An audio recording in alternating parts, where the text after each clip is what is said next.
very good morning to you and welcome from the University of Johannesburg Auburn Oval. It is CSA Women's T20. It's Sunday morning and we are privileged to bring you this wonderful game. It is the DP World Lions taking on Western Province. My name is David Midgley and alongside me is the man himself, Pavan. Pavan, talk to us. How are you feeling this morning? A glorious day overhead. Morning, David. Truly is a fantastic one. Bright sunshine coming across the copy, and then also we've had a bit of bluster, a bit of wind. Seems Western Province women have brought along the breeze from the Cape, but all in all, a great one and a great contest in prospect. Having seen the two sides clash yesterday in the 50 over game. Yeah, it was an interesting contest yesterday, but chances to make amends for any faults from yesterday, but also you would think that they would take this opportunity to clear their minds of whatever happened yesterday.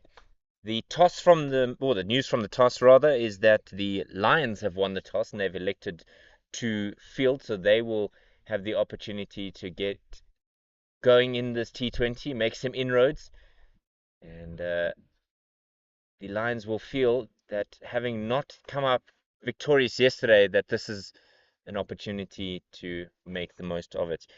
Samantha Skutter will be bowling from the university end to get things underway. You mentioned, Pavan, a lot of Proteas in our pre-match conversations before we went live. So a lot of talent here on offer. The one omission from this structure is that of Shabnam Ismail, who's in the Women's Big Bash in Australia. How much do you think the Lions will miss her in this environment? I think any 11 that doesn't have Shabnam Ismail in it is will count itself a little bit short, in pace. In the one match we did see earlier in the season, there were some searing bounces, which troubled batters in that stage. So I do think they will miss her, but I suppose you've got to move on with a new game, and you've got the players that you have, and you would use them. Absolutely. So Skutter will bowl to Tunnicliffe. Good bounce there from Skutter off the first delivery. And Faye Tunnicliffe partnered by Andre Steyn at the non-strikers end. They were itching to get going this morning, but umpires making sure they came on just before that 9:30 mark. Don't forget to like and subscribe so that you know when every single moment of the action is brought to you live. Bit of in shape there. Tucks it around the corner. First runs on the board for the Western Province women. And we've got to be careful what we say because the Western Province women are within earshot, but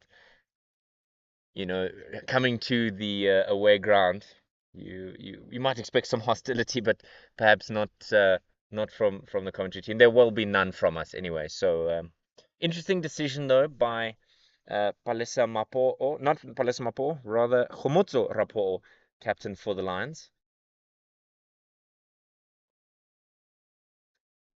In that she batted first yesterday and felt today's an opportunity to chase a little bit more. Well, I think David, maybe responding to the events of yesterday, I think it proved to be, as our producer in yesterday's feed indicated, that it's more of a chasing ground. So might be responding to that. Change of field, a gully in place now. Wafted up and over onto the leg side. Just a couple of bounces into that car corner fence. And the first boundary is under the belt. 4 runs. Fantastic shot from Andre Steyn through the onside. And it's you'd think in the power play you'd want to loft the ball. This is the time to loft the ball. There aren't many fielders back. Just by our indication, there's a sweeper on the cover boundary and then third man in place. Skitter goes again. It's a much better delivery. It's a half attempt of a shout behind the stumps from the aforementioned Palesa Mapo'o, but there's nothing on it. And the umpire at the university end, Kaulani and Tuli, Not interested. Amy Gears, once again on your broadcast this morning. Young, school-aged young lady who's struck in front. Given! And the Lions have a breakthrough. Just nip back. The previous delivery had her wafting at it. And that's the end of Andre Steyn. One boundary to her name. And she has to head back to the sheds. 5 for 1. And it was all happening in the series of three deliveries. We saw a lovely shot lofted through the onside, and then the very next ball beaten outside the off stump, and then one that nipped back into to strike the pads, and it was fairly straight. So not surprising to see that finger go up straight away. Yeah, it was a healthy over, you would say, for Scutter to start things off. A wicket and just the 5 runs. A bit of a shake of the head from Steyn as she walks off, but not much you can do when you get those types of deliveries. So the first one is gone. 5 for 1. And the decision to bowl first is vindicated somewhat. Most definitely, David. Whenever you feel first, you'd like to strike as early as possible. Put pressure back on the batting side. And I think they've done exactly that. I just, obviously, as we had spoken just before we had started the broadcast, there seemed to be a little bit of anxiety between the pair before they crossed the rope to go in, because they had to wait for such a long period of time. Yes. Change of bowling from the Kopi's end. It's Tumi Sekokune, or not a change of bowling, but new bowler. So the Lions are certainly cock a hoop with their decision. But Delmi Tucker is the new batter at the wicket. And thankfully, she can kind of collect her thoughts at the non-striker's end, as Tunnicliffe will face. And we'll just try and give you an indication of who's outside the ring. It is a deep mid wicket and a third man hiding behind our view in the side screen. Sekokune in. It's full and driven through the covers. It'll race away to the boundary. It's a good outfield here at the University of Johannesburg Orban Oval. And another boundary to the Western Province ladies. And you can't really speak of anxiety there. Lovely shot through the covers for four, just leaning onto the front foot and caressing it through. Yeah, the change of field is immediate from the skipper, pulling the fielder who is at a short third, short front leg rather, into the covers, trying to pack the covers. So Sekokune will need to make sure that she's got her angles correct here. And it was Landsman who got sent into the covers. Bit of in swing there. This is punched up the wicket. She immediately set off to Tunnicliffe, and it's good calling there from these two. Yes, I think nice positive running, even though the field is up, is a must. I think often you can find batters getting trapped on one end. You really don't want it, and I think singles are often a sort of stealthy way of growing a total, if you can put it that way. That's top edge over the wicket keeper. It'll be a couple of bounces into the hands of Samantha Scudder, who's come in from third. Bit of fortune there for the Western Province women, but runs are certainly valuable however you can get it. And that means Delmi Tucker's off the mark. Trying to play that pull shot because there is a lot of land out on the leg side for you to score. So with only mid on and mid wicket in the ring, as a deep square is out, you certainly fancy your chances on the pull. Full and driven again, but this time there's cover in that region there. So cut off and no runs available. Two to come in this over. Yes, and I think Tunnicliffe just looking to play a lot of strokes, be very positive early on, try and upset the bowler's rhythm. Sekokuni might want to look to dig it in short again because that inducing the top edge earlier in the over. And there's the shorter one, but that's cut away to backward point and masterfully cut off there by Sarah Barber. No intention on the pun there with cut off by Barber. Lurking around there menacingly at backward point. It's the last time that these two sides met in the T20 competition. Gauteng won the toss. They decided they'll have a bowl, and they came out victorious by 4 wickets. Oh, there's an unconventional bounce here for Tunnicliffe to deal with. I think we've seen from both ends that, the first ball of this over was full and didn't really get up, and so Tunnicliffe was able to just punch it through the covers. Then we saw the shorter delivery to Andre Steyn in the previous over, so a little bit of up and down bounce here. You might imagine that to be the case with the strange weather we've been having in Gauteng for the last couple of weeks. I mean, 2 weeks ago it was in the high 30s, and then Monday and Tuesday of this week it was 9, 10 degrees at best, raining, miserable. And today is a glorious day, 27 degrees, not a cloud in the sky, but we might see some cloud cover a little bit later. Skittle will begin her second. Tucker's on one, Tunnicliffe on six. It will be Tucker who will face up. Both of these ladies, having played in the national side, will be a crucial partnership for Western Province. It's good length. Good length. Top of off. Exactly what your coach would want. Almost definitely. And I think, as we saw from that over from Sekukuni previously, the first ball had gone for a boundary, but then the adjustment was made. The length seemed to just draw back a little bit, and that sort of kept the batters quiet there. Comes across and pulls this away onto the onside behind square. And all that Landsman can do is turn and go retrieve it. Lovely stroke there, just on the one knee and getting the boundary she wants. It's fantastic to see batters use the angles, coming all the way across just to get it past that fielder and for it to roll away to the boundary. So I think wonderful ingenuity from Tucker. I think bringing a bit of that international experience into play. And also noticing that the fine leg, well, there was nobody in that fine leg region as they now bring Sunette Viljoen low off the cover boundary and sending Landsman out to that fine leg region. Very, very square. So I suppose that's that region between deep backward square and fine leg. Pitched up and driven straight back.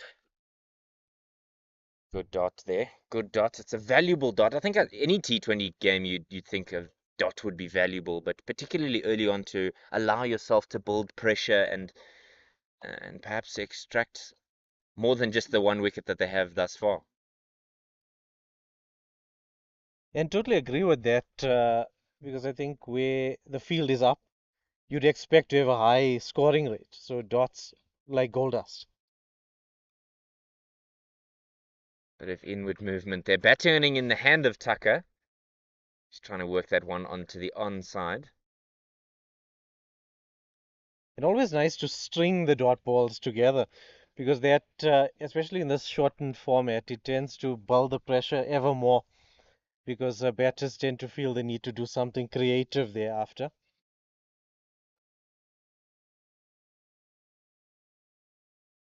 That one just missed that off stump. To quote the great Richie Bernard, just a kitten's whisker away from the stumps. Good bit of shape here from Skitter. Good energy from the Lions ladies this morning. We'll discuss in a moment the difference in the huddles before they went out. As Skitter wraps up her second.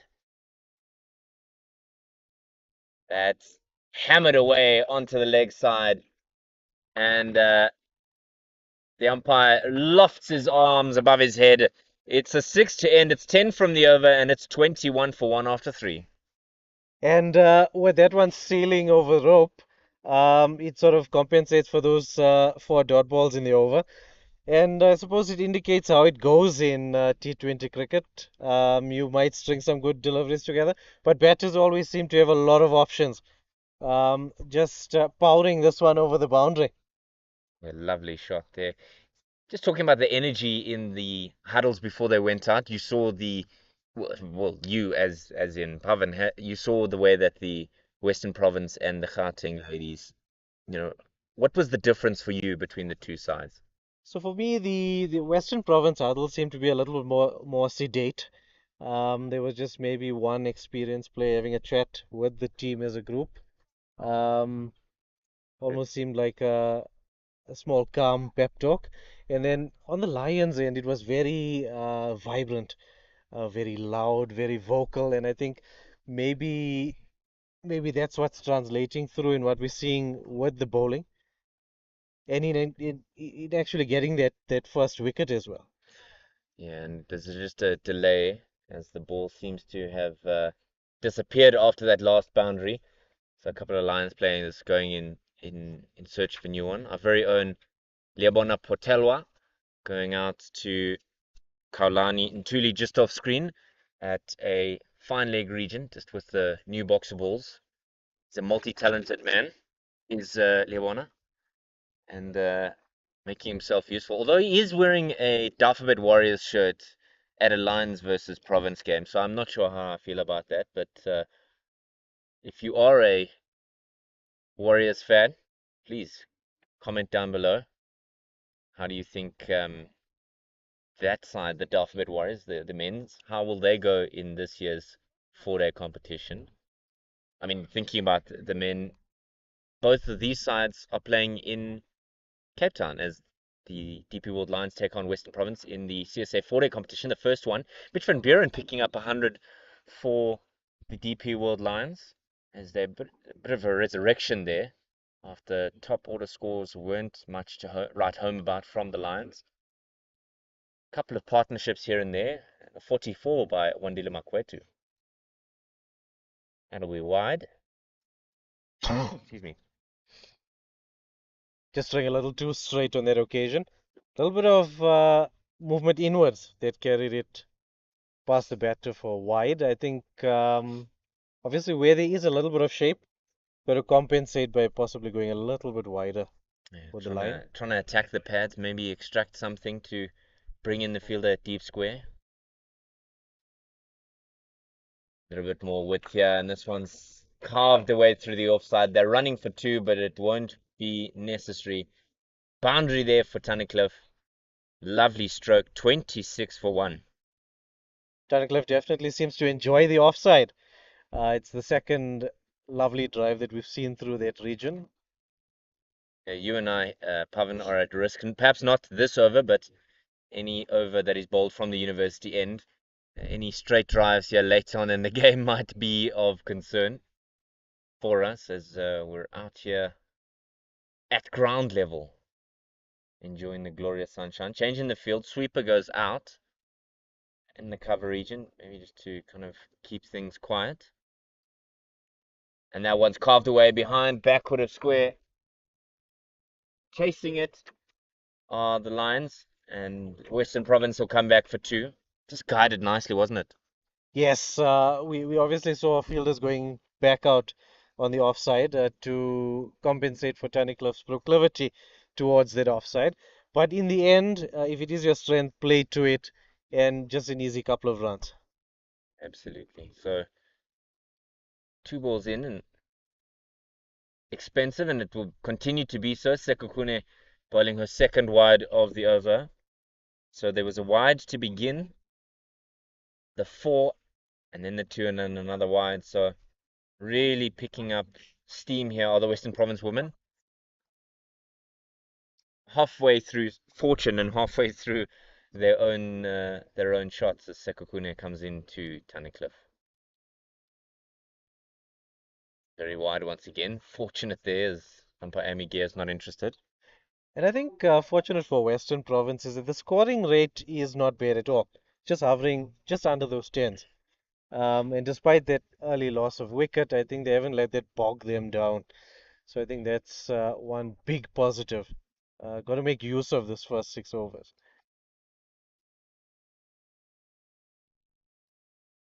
Slashed away over backward point.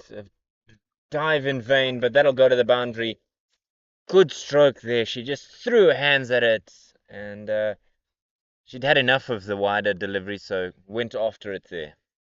And it seems to be a great love for those wider deliveries outside the off stump because this one bisected those two fielders on the offside boundary perfectly. And I think it's an interesting ploy to play to a better strength in hope of sort of inducing that error. But it might play the other way in that you never get the chance coming. You may feed them what they seek. This one straighter this time and defended. So would you consider being a little bit braver as Rapo'o to remove one of the leg side fielders, perhaps the mid wicket or the square leg, or to kind of really jam pack that offside with a kind of a 7-2 split on the offside? Yes, I think the plan seems to be to bowl outside the off stump or so, and once again, as we see it pass through, that is the plan. So I would take that chance because it also seems that Tunnicliffe does like going through there. Um, I don't really see her coming across to swat it through the onside. So yes, David, I do think if that's the ploy, maybe look to put more fielders in on the offside. So we just saw the helmet coming on for wicketkeeper Mapo'o. You'll see that she's just come into your frame now. And I wonder if there's going to be a bowling change, as they seem to have retrieved the original ball. So you'll see umpire Kaulani and Tuli just signaling to someone to collect the other ball. Yes, that new ball just bumping along out the way and back to the original one which we started with. Yeah, the change of bowling means that we'll have some spin. Uh, we'll have to just see if see how this one goes. It looks like there's going to be a round the wicket, right arm round the wicket. Looks like Mkize is going to be bowling. There's a lot of conversation.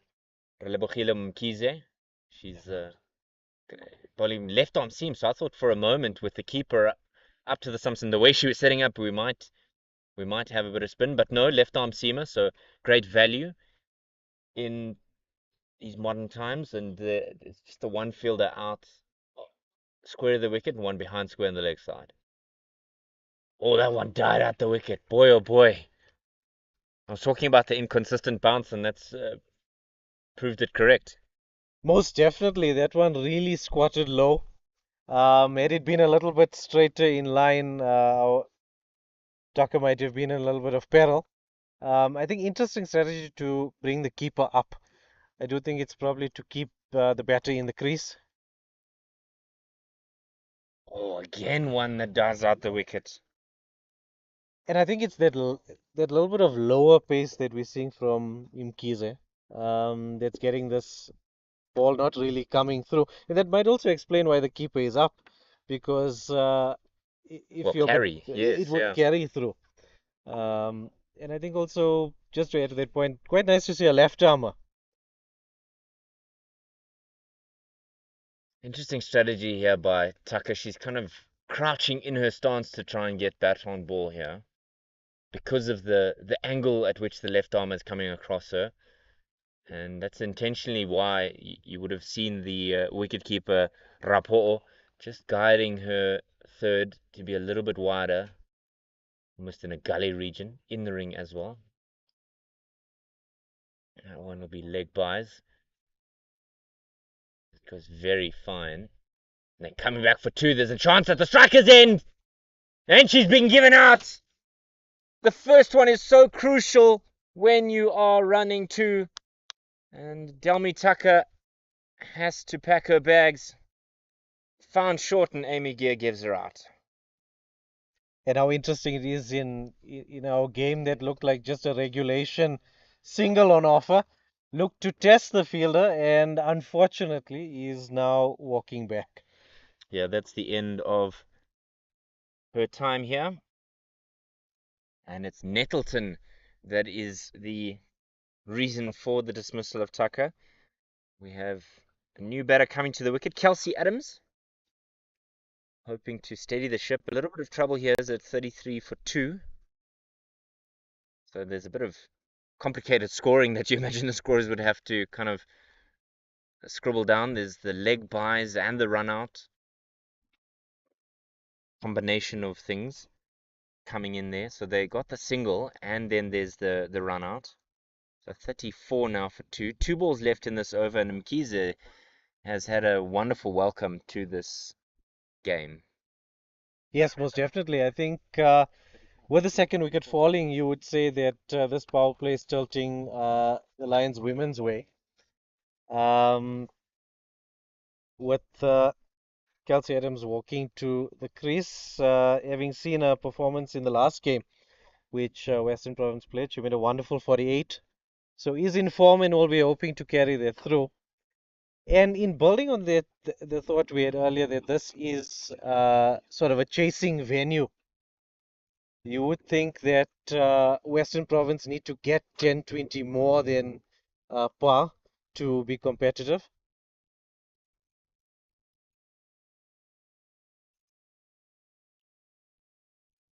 It was Kelsey Adams who was injured in yesterday's 50 over game, so good to see that she's fit and ready to go.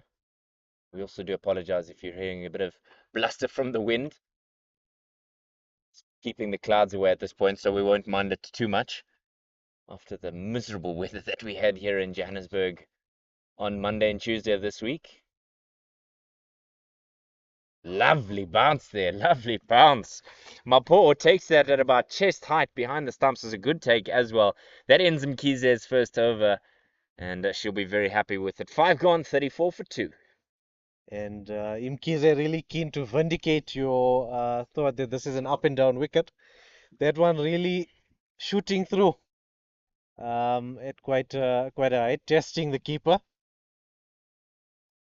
It's never easy when you're behind the stumps and your bowler gives it a bit of extra effort as we see the bowling change from the Koppie's end. It's Sarah Nettleton, keeper keeping the helmet on, but there's significant changes. There's a car corner and everybody's kind of rotating around. We'll just try and keep you abreast of where everyone is on the field. So long on and car corner out, short 45 in the ring. Square leg is in front of square, mid wicket as well, mid off, and then cover, extra cover, and backward point. And she'll begin a new over, right arm over the wicket. That one was sliced away, backward of point. There's a good chase on here. They get back, and it is 4 in the end. Good running to try and put pressure on the Lions fielders, because even if it didn't go for a boundary, you would hope that they would be able to extract at least 2 from that shot, but boundary in the end. Yes, a little bit wide to Tunnicliffe, so they continue uh, feeding those deliveries through the offside. And this could well be the peril we spoke of, feeding batters what they enjoy. I think possibly a thought of going a little straighter, maybe testing Tunnicliffe's play through the onside. That one didn't even come up. And there was a field change. You saw a player running across your screen, and that's because they've put a short third in place. Now there's nobody from in front of square on the leg side, all the way through to that short third. Lovely delivery, the last one. Not much on offer in terms of turn, and that one's just sliced away. Again, feeding into Tunnicliffe's bread and butter shots. It's another boundary, and Nettleton's got to find a way to trying to squeeze Tunnicliffe here and really force her to hit kind of outside of her comfort zone onto that leg side.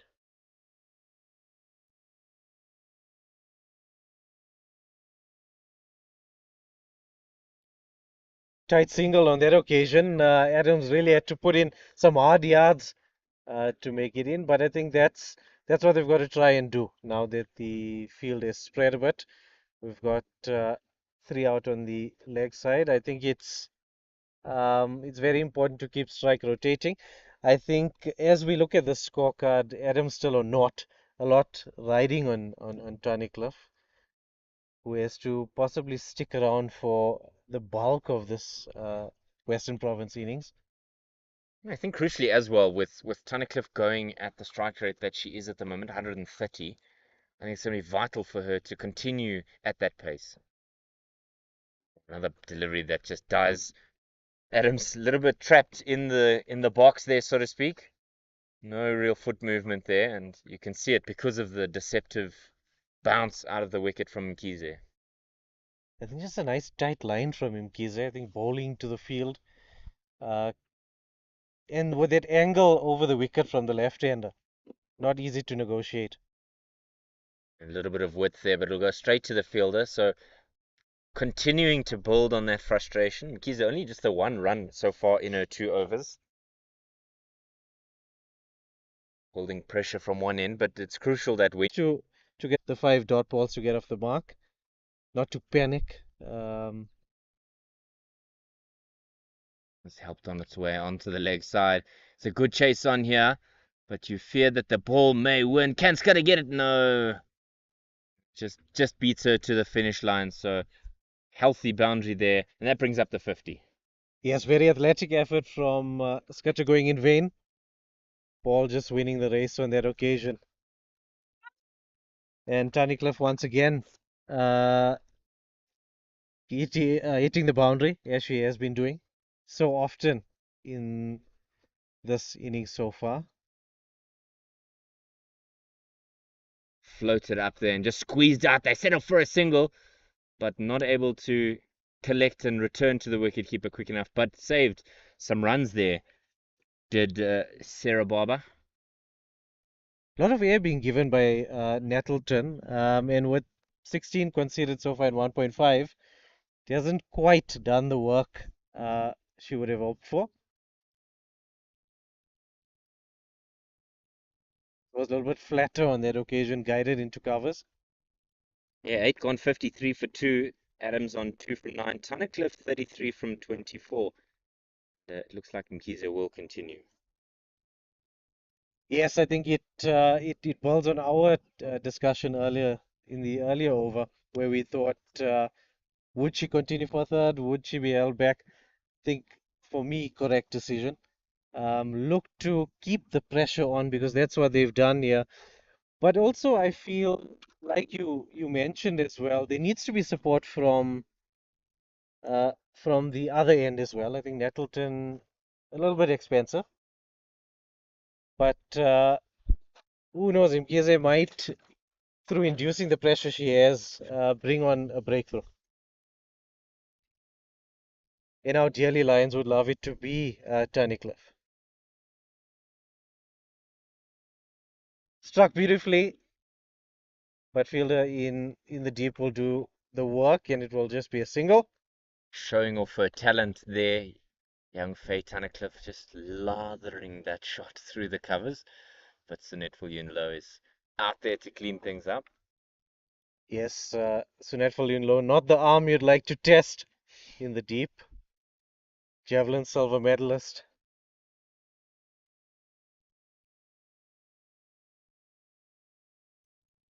And that one is mistimed into the cover region.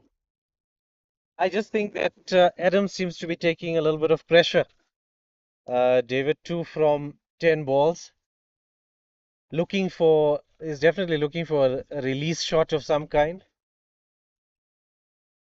as Mkhize steams in. This one just defended. Pressure continuing to build On on Adams, Adams. yeah. I think the crucial part here is the support from the fielders, is to throw their bodies around the ground to make sure that they keeping their bowler happy but maintaining the pressure like a vice grip. They slowly turn the handle, That one a little bit too wide outside the off stump. which has complimented them. And then there's a wide. Such is the game, David. But I do think, despite the wide, pressure still on Adams because there's just been no release. As you mentioned, fielders very important in creating that pressure and even inducing dismissals.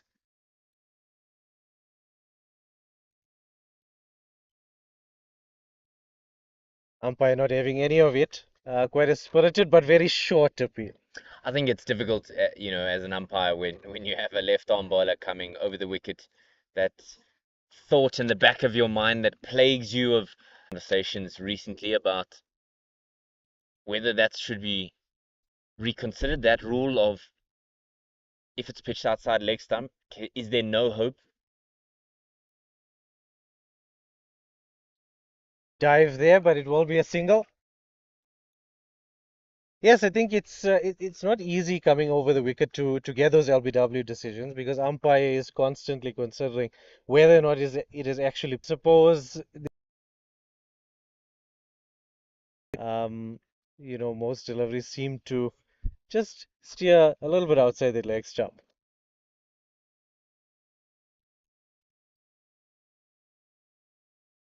Again, White into the onside for a single as Tunnicliffe continues on a merry way. It is 57 for 2 after 9. Yeah, I think it's crucial for this Western Province side that Tunnicliffe continues to rotate the strike to make sure that she's giving Adams the opportunity to get away. 3 from 13 is where Adams has found herself, but you can't really say that it's a failure of shot selection, but rather excellence with bowling. I think it's crucially come down to how well Mkhize has bowled. We might see a bowling change here.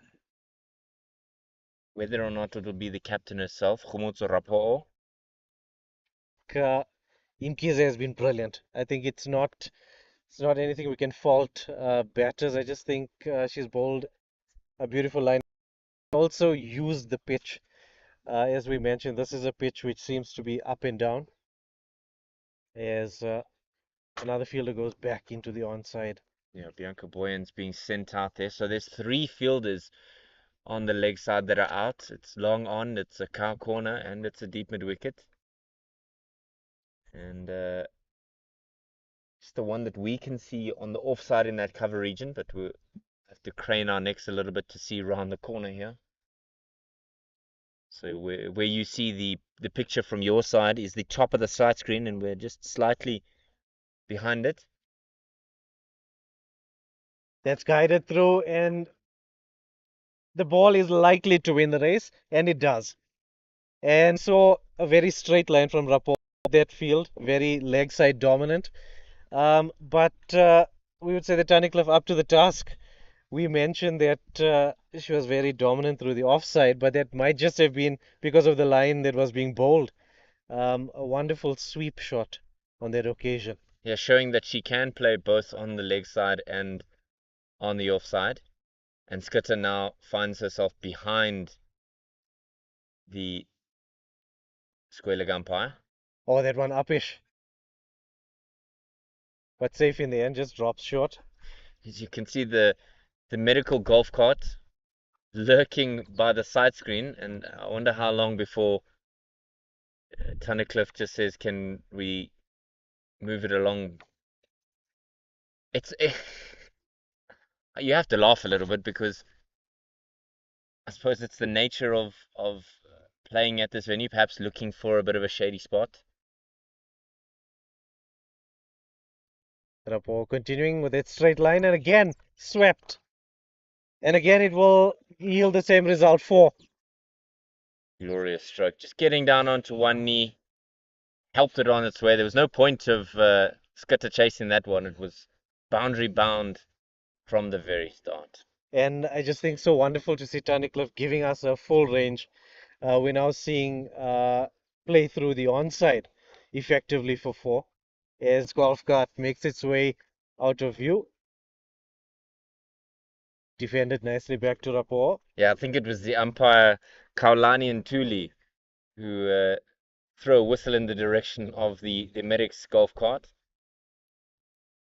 Perhaps distracted was the driver. Cricket awareness is so important. This one's just one for it. And Yes, I think crucially, she retained the strike. So it's 10 gone. And no, rather not 10 gone. There's one more to come. I just think so interesting to see how focused Tunnicliffe was, despite that ambulance cart being in a line of sight. That one's looped up. Lovely shot straight. It will yield. They're coming back for 2, and it's a safe 2 in the end as the score progresses to 68 for 2 after 10.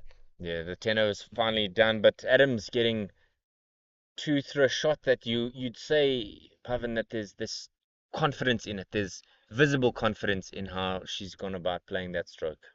Yes, most definitely. I think much needed. Um, Adam sitting on still 5 from 14, but I think that Tunnicliffe's fluency might just help her to take a little bit of time to, but not too much time, of course, to get in and start scoring a little bit more fluently. As we see change in bowling, Madison Landsman coming on. Surprisingly, they've not just let Mkhize bowl out her four. Yes, maybe captain being aware that Imkeze's brilliance might be needed a little bit later, keeping the one just back. Never know when it might be needed. Or continue with spin. Oh, and cut away. There is cover though, and that will just be a single. And I think Landsman might be not on strike.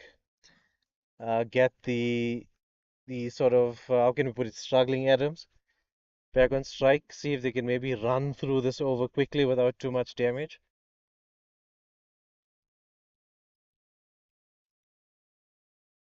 Ball keeping low on that occasion, but manages to pull it through into the onside for single. Adams surprisingly pulling that ball onto the onside from quite a wide-ish offside position, but perhaps feeling not confident in herself enough to play that through the offside. Two fielders. Timing not quite there, so it will just be a single on that occasion. And you saw the visible body language from Tunnicliffe as she's just ambled off your screen, but you saw her looking up in frustration to the heavens, surprisingly electing not to be at the bowler's right hand. Traditionally you'd have your non-striker at the opposite end of the bowler. It's just a break here as one of the Lions spare fielders, spare players rather, walking in front of the side screen. Cut away there.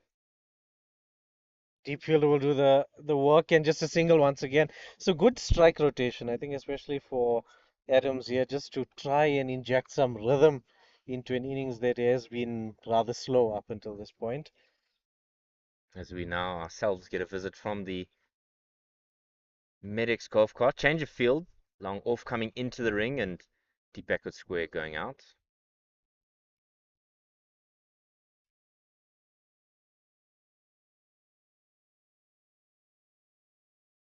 Firmly struck. And that one bisects the two deep fielders on the onside. Fantastic stuff. Bringing up the 50 for Tunnicliffe of just 35 deliveries. It's been a fantastic innings. And from what we've seen, we could call it flawless. We haven't really seen Tunnicliffe being beaten at all in this innings. Yeah, it was too short there to finish the over and handsomely spanked away to bring up a 50. As you said, off 35 deliveries. A little bit of a celebration as well to acknowledge her teammates. But it's been faultless, as you mentioned. Yes, indeed. I think it's really helped keep Western Province in the game after losing those two wickets. And also, it shows that on this up and down wicket, she has found a method of play which has evaded the two who were dismissed, and then also Adams as well, thus far.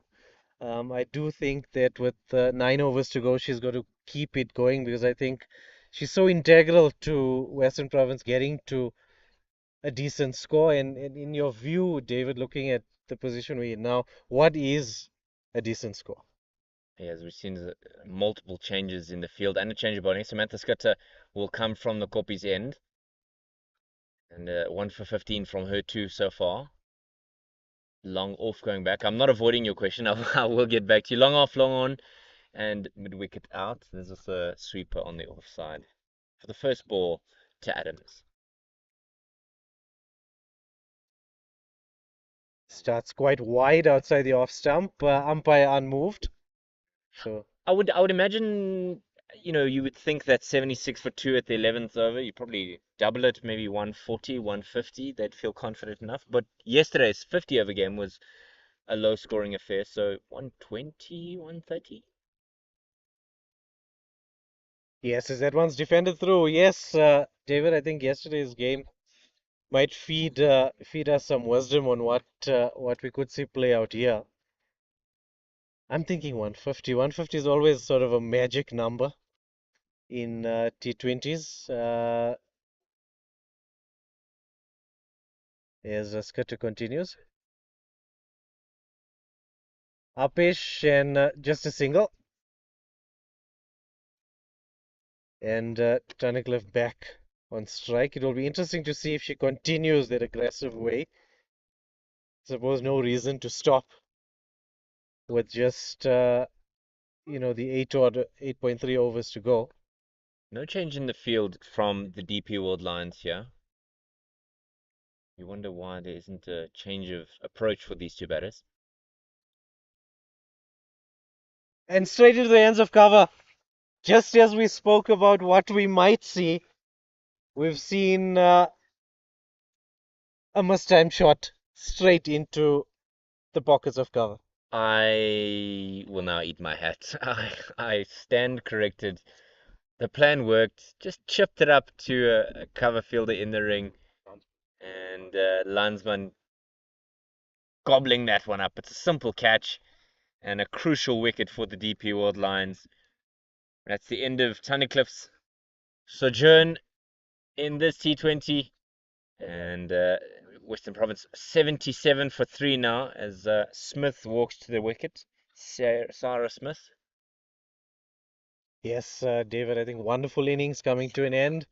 But I think crucial stage of the game because with the addition of the third wicket, that sort of score doesn't look as balanced as it did a little while earlier. Well, you got two fairly new batters at the wicket. Although Adams is not brand new, she's struggled to get going, and the free-flowing Tunnicliffe losing a wicket at a crucial time. I think you mentioned exactly. It's an opportunity now for Smith and Adams to build on the platform, but how long it will take them to get going, and if they get going, remains yet to be seen. So a wicket for Skitter, her second in this game. The the Lions will be feeling like they're nosing themselves ahead, but I think up until that point, the Western Province side would have felt they were in a position to really put this game beyond any doubt. Yes, I think crucial stage here with the two new batters. Adams obviously still not as fluent as she would have hoped to be. Um, as we see Scudder continue. Guided into the offside. No run there. You almost think one becomes two in this type of situation. You know, it was a wicket, a crucial wicket, almost against the run of play. But what I will say is at the end of this over, I'll kind of unpack my thoughts a little bit more on it.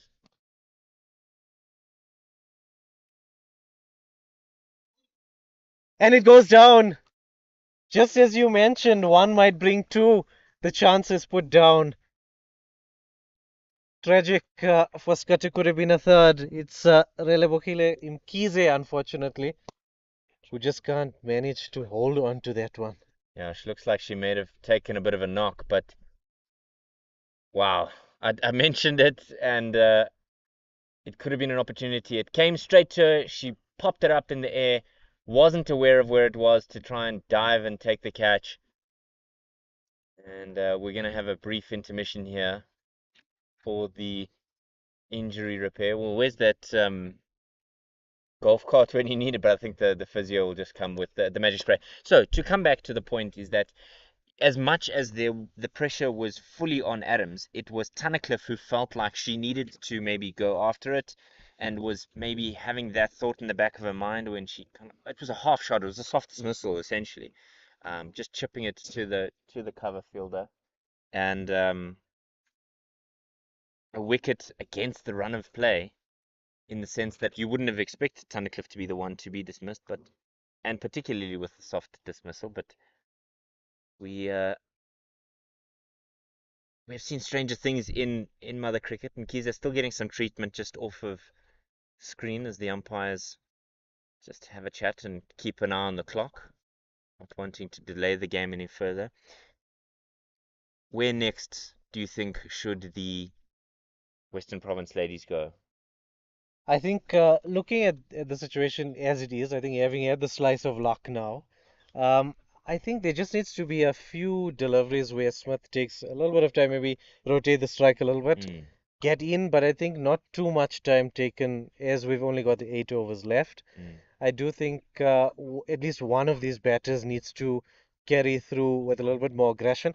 I do think that Adams needs to come out of a shell. At this stage, I think 19 deliveries is a lot of deliveries to consume mm. for such a Certainly, low yeah. strike rate. Looks like Mkiza is going to be okay as there's a couple of loud whoops from the supporters that are here at the University of Johannesburg Orman Oval as we bring you CSA Women's T20 action, continuing from the university end is the skipper Khomotso Rapo'o. A little bit expensive in her first one. There's 11 from it. Tinkering with the field going on. It's crucial to get the right people in the right place. Long on comes from a third man region. Looks like they've sent Landsman out to short third and then brought Nettleton out to hang out with us at long on. Yes, quite a dominant leg side field. So we're expecting Rapport to be quite straight. This one is just defended. No run there. I think that it's a crucial moment for Lions as well. Having put down the catch, I think they've got to put it out of mind, continue the good work. Nicely done once again from Rapport, sending them down a little bit quicker, a little bit flatter, not as much flight as we saw from the likes of Nettleton earlier on.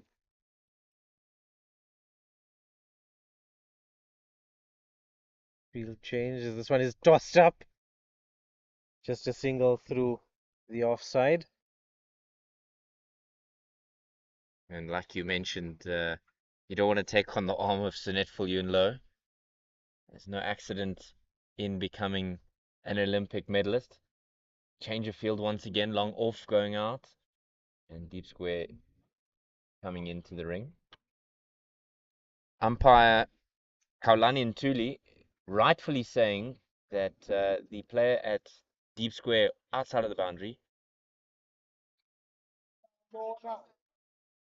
And just over, it seems the Longman field had run in a little too far and then simply couldn't backpedal enough.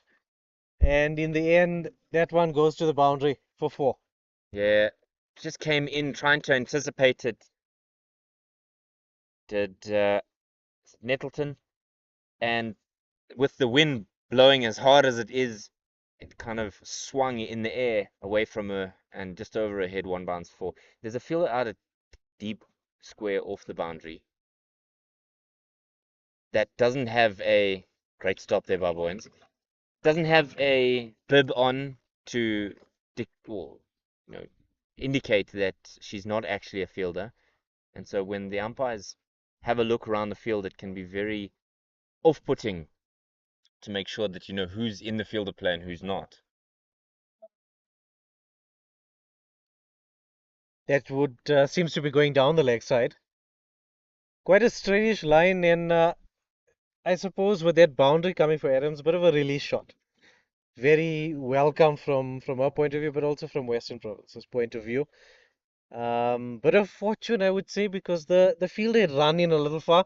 Might well have been a straightforward catch had she sat in position, but I suppose a lot easier to judge from the commentary box than Yeah, from the field. absolutely, and she would have also thought that with the wind blowing as it may, it might kind of drive the ball into the ground earlier than she would have anticipated. So it's a bit of mind games. Like we said, it's a lot easier when you're comfortably seated where we are. Glorious sunshine, marvelous sunshine here in Johannesburg. A perfect day.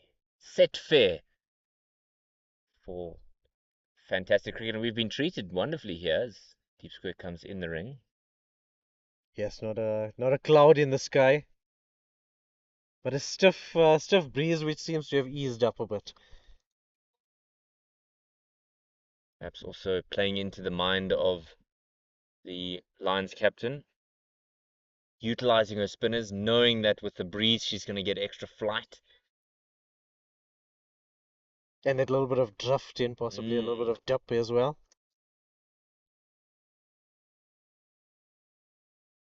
Sekakuni comes in and dot ball straight away, so that's always comforting for bowler, especially change bowler coming back on, is to start with a dot. And as we mentioned, golden dots in T20 cricket. Golden dots for the Lions clad in gold.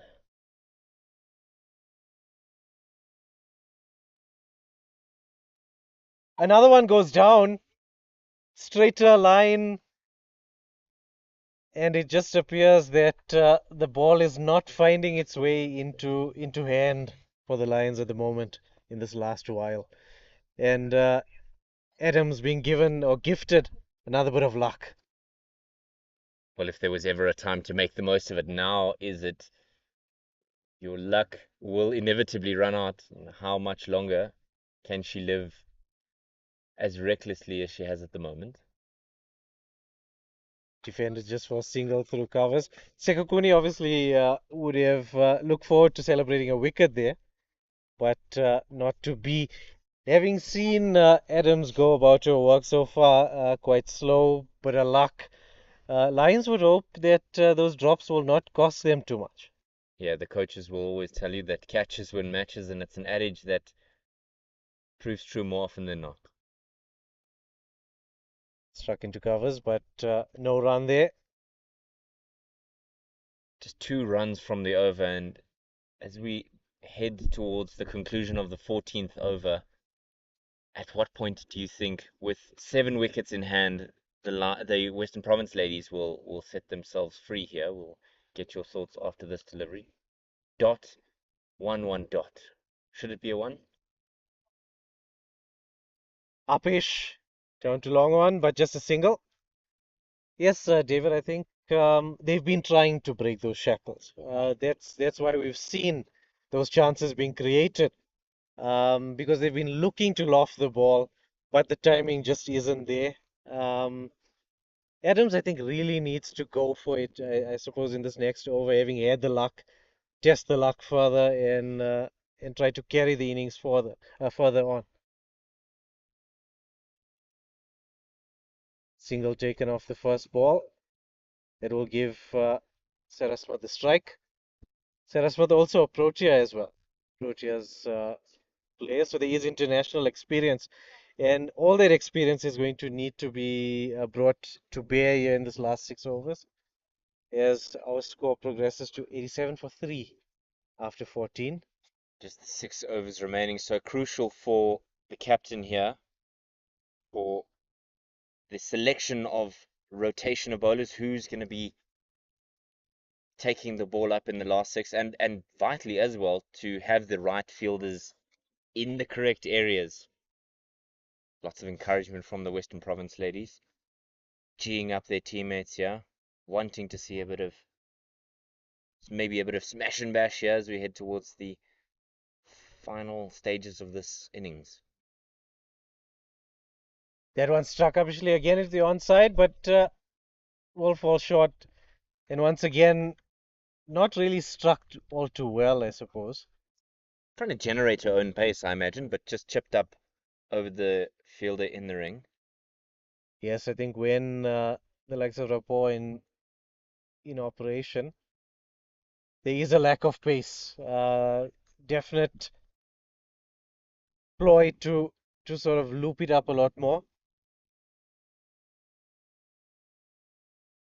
Tossed up outside the off stump and just inside the line.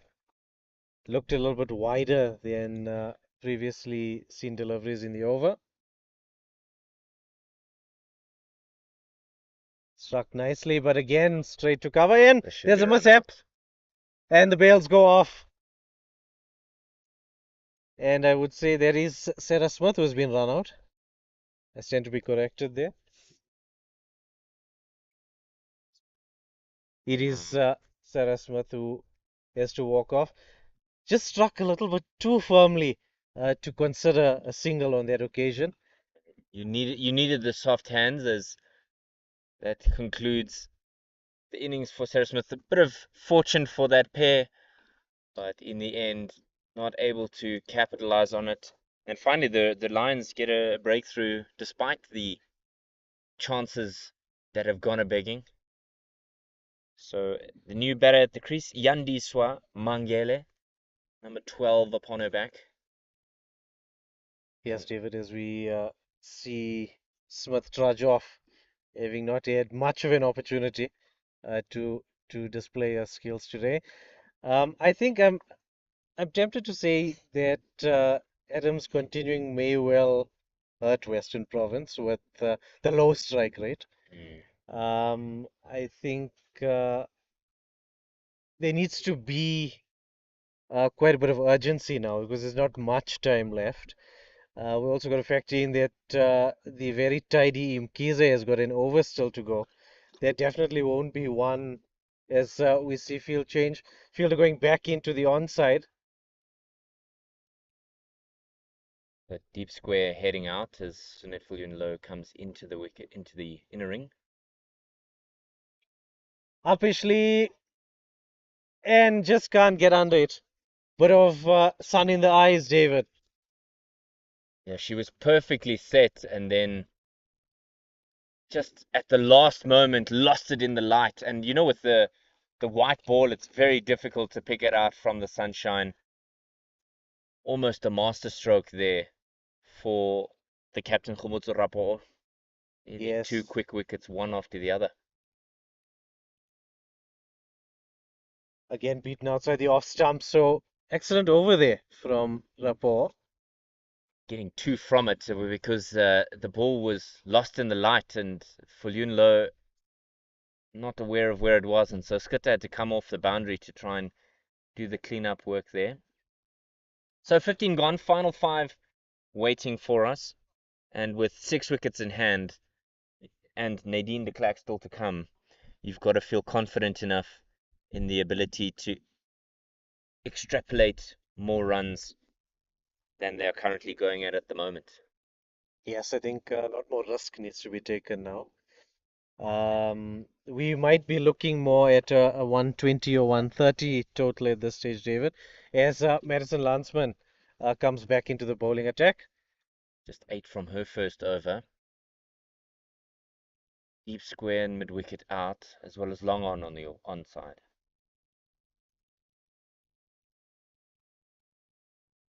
And as we see that one play through to long on just for a single, I think taking pace off the ball seems to be the order of the day on this wicket. We've seen the line slower bowlers get quite a bit of success, just looping it up and forcing the batters to do all the work.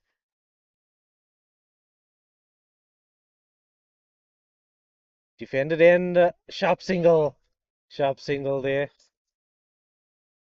And this one, Mangele making sure that she really kickstarts things. Positive cricket. Send it straight to the fielder, but immediately set off. Confidence in her ability to get to the other end as well as her partner. Most definitely, I think as much as we say as fielder moves or is adjusted, a lot of tinkering with the field, which I think is great to see. This one far too wide from Landsman. Yes, I think as much as good fielding G's up the fielding side, I think quick running G's up a batting pair. Again, oiked into the onside. Long on will do the tidying up. Two on the cards and safely in.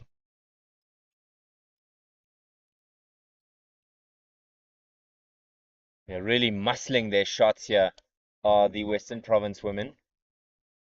And the crucial thing is that they have to run hard. You cannot extract the run rate that you require if you're relying solely on boundaries. They've got to run hard, and they'll get two in the end for that one. Yes, I think agree with that point fully, David. I think Mangele's arrival at the crease has just heightened the tempo a little bit, and it's with simple things like testing the fielders, looking to push the twos, and then I think where boundaries are scarce, it's a stealthy way of growing a total. That one a little bit straighter, beating both batter and keeper. That is just a leg by. Yeah, well, you've mentioned precisely that the change of energy, the positivity with which Mangele has come to the wicket and made sure that she's pushing her partner to extract as many as they can from Landsman. That one is mistimed, but just over the cover fielders. They'll get a single once again. So as we see that, we see again, not quite so easy to get your timing right, especially early on in an innings. I think Adam's been there a long time and still hasn't gotten the timing quite right. Um, we could have been spoiled by that wonderful 50 we saw earlier. Maybe it is a more testing pitch than we think. Yeah, I think it once again highlights the skill of Tunnicliffe and how wonderfully she played today. And like I said, when she was out in the middle, she's certainly asking questions of the national selectors. Komotso will complete her spell. Thought for 19 from her three. Long off, long on, and deep mid wicket as Deepak Square also heads out. If she'll toss it up again.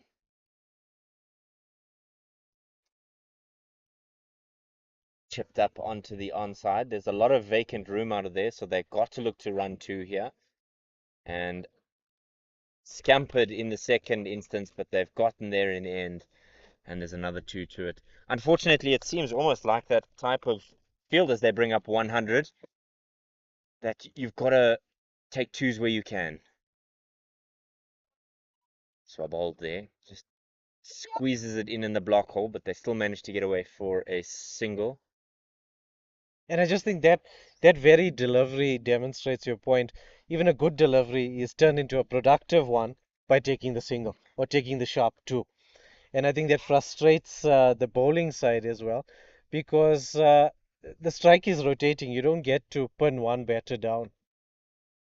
It's a full Tossed up. pass and hoiked away onto the onside. Should get one for it.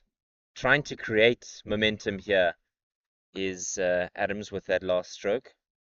So now she's picked up her strike rate. She was at 60 a while ago, and now at 136. 70 rather. Upish again. But once again, with the lack of timing, it's not carrying anywhere near our boundary riders. Wind as well tends to slow the ball down depending on its direction, whether it's behind the ball or whether it's the ball is working against it. Would it be worth bringing in your boundary riders about 5-10 meters off the boundary? It might be worth the risk if you're looking to get some wickets, but possibly Lions might say to themselves, if we don't concede boundaries, we're pretty happy with the way the last five would go. Struck again into the onside, and it will once again just be a single. So score ticking over a little bit here. We saw runs being scored off each delivery in that over. So I think definitely a positive step forward for Western Province. But what they would hope for is a sprinkling of some boundaries in there. Six or two, yes, the wind is quite heavy.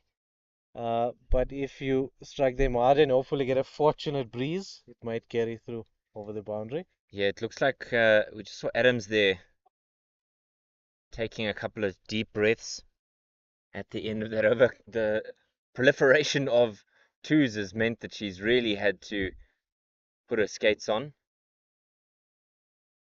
and just a change in momentum can be felt from Mangele's arrival at the wicket. Also knowing that they've got 6 wickets in hand, they've got Nadine de Klerk, who's a regular in the South African side. Confidence in their ability to really step on the gas here will shout of how was that miss umpire, but not given by Amy Gear. Nettleton starts her third. Rather straight on that occasion. Might have been sliding down leg, possibly. Down the wicket she comes, just chipping that, and there's one there. That's the positivity you want. You want them attacking the bowlers, pushing it out to the sweepers, and well, as the head coach here at the University of Johannesburg always says, you've got to hit your pockets. Sometimes players don't always know what he means by that. And essentially, what he's saying is if you're not able to extract boundaries, hit it to the sweeper because at least you've got something there. You're rotating the strike. Don't get caught trying to play your favorite shot. This is chipped up again, falling vacant in vacant land. Let's think about the second. There's a chance for a run out. Oh, and she had the ball but didn't quite have the reach. The arm's length Yes, wasn't close enough. I think the throw needed to be a little bit closer. Nettleton needed to do a little bit too much. Needed maybe an arm a little bit longer. Needed those Marco Jansen arms. Mr. Incredible. It's pulled away onto the onside. It'll be a couple of bounces, and there finally is the boundary that Western Province were looking for. Lovely stuff. 113 for 4, and there's still one ball remaining in this Nettleton over. And in the context of the game, it's probably one of the more expensive overs. But in the context of T20, not really ridiculously expensive, is it? No, I think we've seen a rather lower scoring rate than we'd expect. But I think that boundary is very, very welcome, especially from Adams, who has sort of gone along quite slowly. Again, nice single through. Comfortable single on that occasion. Don't get caught in trying to play your favorite shot. Make sure that you have an opportunity to play a stroke that gets you to the other end, because you're of no use, particularly in T20 cricket, eating up dot balls. You've got to add value with the bat in this encounter, in every encounter that you walk out to bat. And if you get bogged down trying to play a specific shot or waiting for a particular line or length for a bowler, you're going to get caught up in your own game. And the better option is to seek out that pocket, hit the pockets, as the UJ coach always says. So, change your bowling. Mkhize coming once again from the University Oval, from the University End rather, at the University Oval. Skitter coming off the boundary at long off, perhaps hoping for that mistimed stroke. That's gone high in the air. Is there anybody under it? Will the wicketkeeper take it? Yes! Confident in the end. It was swirling just to the left of your page, your screen rather. I'm just looking at my own pages. Mapo takes the catch, and the end of this innings for Smith. It's well, not Smith rather, Adams. She looked tired, fatigued, and that is the end of her time at the wicket. De Klerk will be the new batter at the wicket. Yes, David, I think a wonderful catch from the keeper. Obviously not easy with the sun overhead, but you'd always back the woman with the big gloves to pouch the sky, and she did on that occasion. Nadine de Klerk, a regular in the South African side. You were telling me a little bit before we got underway with this broadcast about her exploits around the world in various T20 competitions. Yes, vastly experienced. There's international experience with the Proteas. There's also a stint at the Women's Big Bash in Australia, Hmm. as well as the Women's 100 in the UK as well. So definitely a timely arrival, one that may well, with this few deliveries left, inject much needed impetus into this innings. Yeah, it's almost foot on the gas from ball number one required from de Klerk. And I think you would say that Mkhize has made up for her drop catch with that wicket. Yes, most definitely. And I think just being rewarded for the wonderful work she's put in this innings, just gone for 7 in a 3.1. And immediately de Klerk comes to the wicket and says, I'll have a boundary. Yes, not respecting the fantastic Imkize, just working that one into the onside for 4. And that's the perfect start when you walk in with a condensed number of deliveries to go. Got to look to strike early, as you mentioned, David. I think strike rate is key at this point in the innings. Once Hammered again, away. struck beautifully, but just a single on that occasion. It's just the quality with which she's hit that stroke. At the end of this innings, we'll give you an update of where India and South Africa are. 39 without loss are the Indians, and they're batting first. But we'll give you the full update just before we go to the lunch break. Nicely defended there. No run. Good comeback from Imkize, having been struck for that boundary early. I think the key here is that de Klerk is off strike with just 2 deliveries to go Give her in the this single. over. Yeah, give her the Mm. single and then bowl to the opposite number. Fantastic from Kiza today. Oh, and that one's taken. Lovely low catch. What a catch. What a catch. Boyens diving low and made no mistake. What a catch. And you got to say, probably the play of the day so far. Most definitely, there was a very sharp catch that was struck quite firmly and had to be taken very close to the ground. So wonderful effort as Magele walks off. Injected a lot of nice urgency into this innings with those singles and twos. Really forced the pace as De Leede walks in, the Netherlands international. So a wonderfully experienced pair, the crease. With just, we would say, a little bit to go. It's just an over and a ball left. They would need to make as much impact as they possibly can. The total is 119 for 6. What would you be happy with? 135, 140? From Or is here, that too far of a stretch? it might be a little ambitious. Hmm. They would really need a massive over coming in to reach there. So 130, 125? 125, 130 is maybe more realistic. The Hoiking this across the line to the onside and a single to retain the strike. So 19 gone, 120 for 6. And I think, as much as we speak about what is a decent score, I think anytime you've got runs on the board, you've got something to bowl at. Uh, Give yourself a chance. I think yesterday we did see quite an easy chase from Western Province in the 50 over game, but you never know. If you bowl tight lines to your fields, if your fielders back up your bowlers, you could well make it a tough chase. They always say that, when you look at a surface and was it the right decision to bat or ball first, and the response is usually, well, wait till both sides have batted on it, then you can get an indication. But we don't have that on offer here. So you've got to be able to make the decision in the moment and back your like you said, your skills to execute. Nettleton or Skitter rather, to conclude the final over. She comes from the Koppies end. Noddled around onto the leg side just for a single. And immediately the call for two comes through as Landsman does the fielding. It was just tickled around the corner. Fine, very fine. And Mkhize, who was in that fine leg region, really had to put her skates on there. I think that innovative type shot is exactly what they'll need here in this their final over.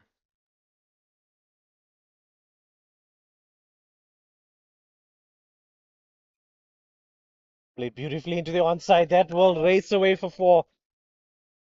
Wonderful shot from Delere. Both these batters seem to favor that onside and are really applying their footwork and positioning with that view to scoring in that region. No, Bastelida hasn't duplicated himself. He's still at the World Cup, but Babette Delera, with the number one on her back, showing off her skills. There's a change in the field as mid wicket goes very square to a deep square region, and fielder going out towards that car corner, and fine leg going a lot squarer, looking to attack those areas will be Delera. This time can only find the fielder in the ring, but I suppose in the 20th over you need to take every chance you can to further the total. It is the sixth wicket going down. I need to apologize to the Western Province women because that's full on commentators because I've done it twice now. And Delera gone, and Province now having to try and gain something from the final three deliveries of this over. Started wildly with two leg byes and then a boundary and then a catch. Everything on offer here at the moment. Well, I think at least we can look at maybe 130, 135 if we're ambitious. But I think definitely you're going to see free arms in this last three deliveries as Jones walks out to the crease. Yeah, the skipper Leah Jones walking to the wicket when at one stage her side looked like they were on for 145 or 150, but wickets falling at regular intervals means that she's got just three deliveries to have a go here. Up and over the top in that cover region. There's a fielder running around to try and cut it off. Not going to get there in the end. So it's another boundary in the Skutter over, and that'll take them to that 130 that we spoke about. Yes, that's exactly what they needed. They needed boundaries and they've got them. There were two of them. Would be looking to maximize the last two as well. Skitter obviously hoping for the opposite, hoping to hit the right line, right length, and just possibly concede a couple of singles here, if not a dot if we're cheeky. Popped up. Oh, just over the top of Boyens there. It'll be cut off as they scamper back for two. Good positive cricket from the Western Province ladies. Even looking for a third for a moment there, if there was to be overthrows. So one ball remaining and 132 for seven are Western Province. She's eyeing up that leg side, perhaps looking to clear that front foot and send it over the head of those fielders there. Last ball, here we go. Just tamped away down to that long on. They'll strain to get two, and it was the throw. And three is the thought, but de Klerk had overrun her mark there. And that'll conclude the 20 overs for the Western Province women. The Lions will have 135 to chase down a little bit later. And you'd think probably the Lions will feel the better of the two sides.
Welcome back to this CSA Women's T20 competition.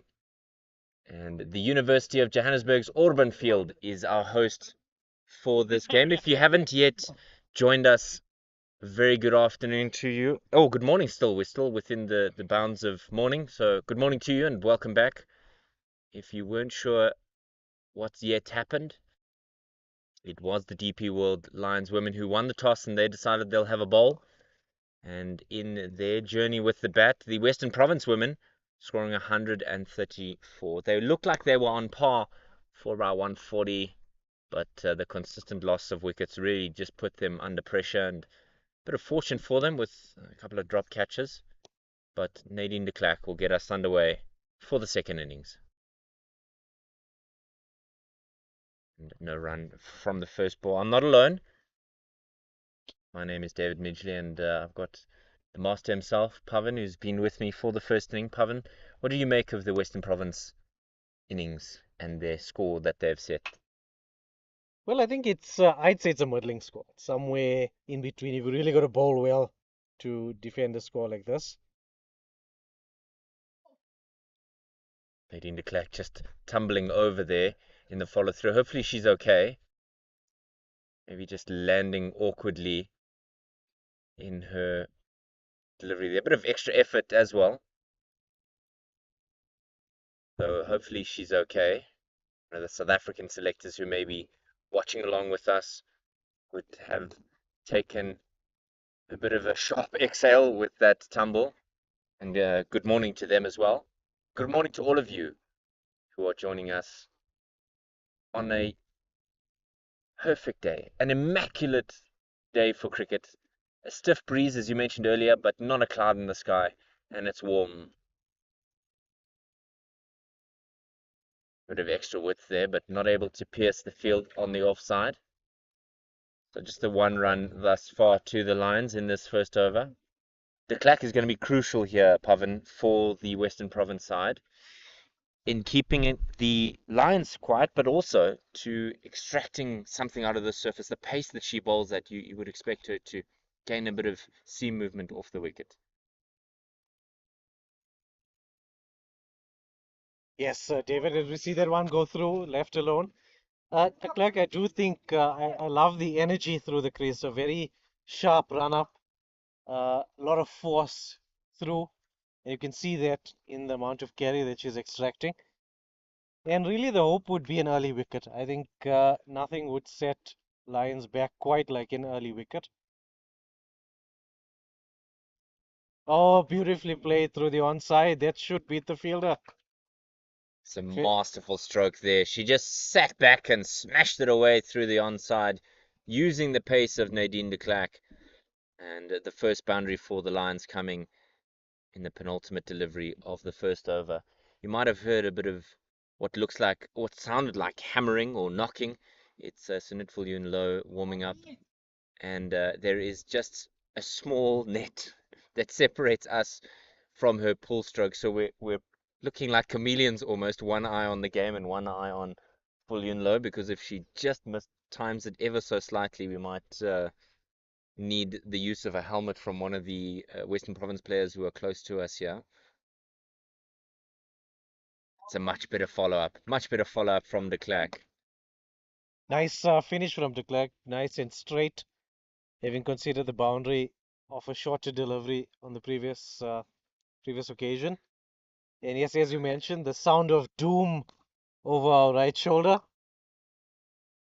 So Netfall Yunlo does strike it firmly. I would, I would, I would feel more confident if she was playing the stroke the other way, but nevertheless, the joys of mother cricket as we change the first over, five without loss, and we'll go from the other direction, as it looks like Stain may be the selected option for bowling from the Koppies end. And it rather isn't. It's the captain, Leah Jones, and an early wicket would make all the difference for this Western Province women's side, as Walesa Mapo'o faces up. Plenimus. That one squatting down low, as we saw uh, from the likes of Imkize when the Lions bowled. So I think they really need to, Western Province, try and exploit that very same unevenness in bounce.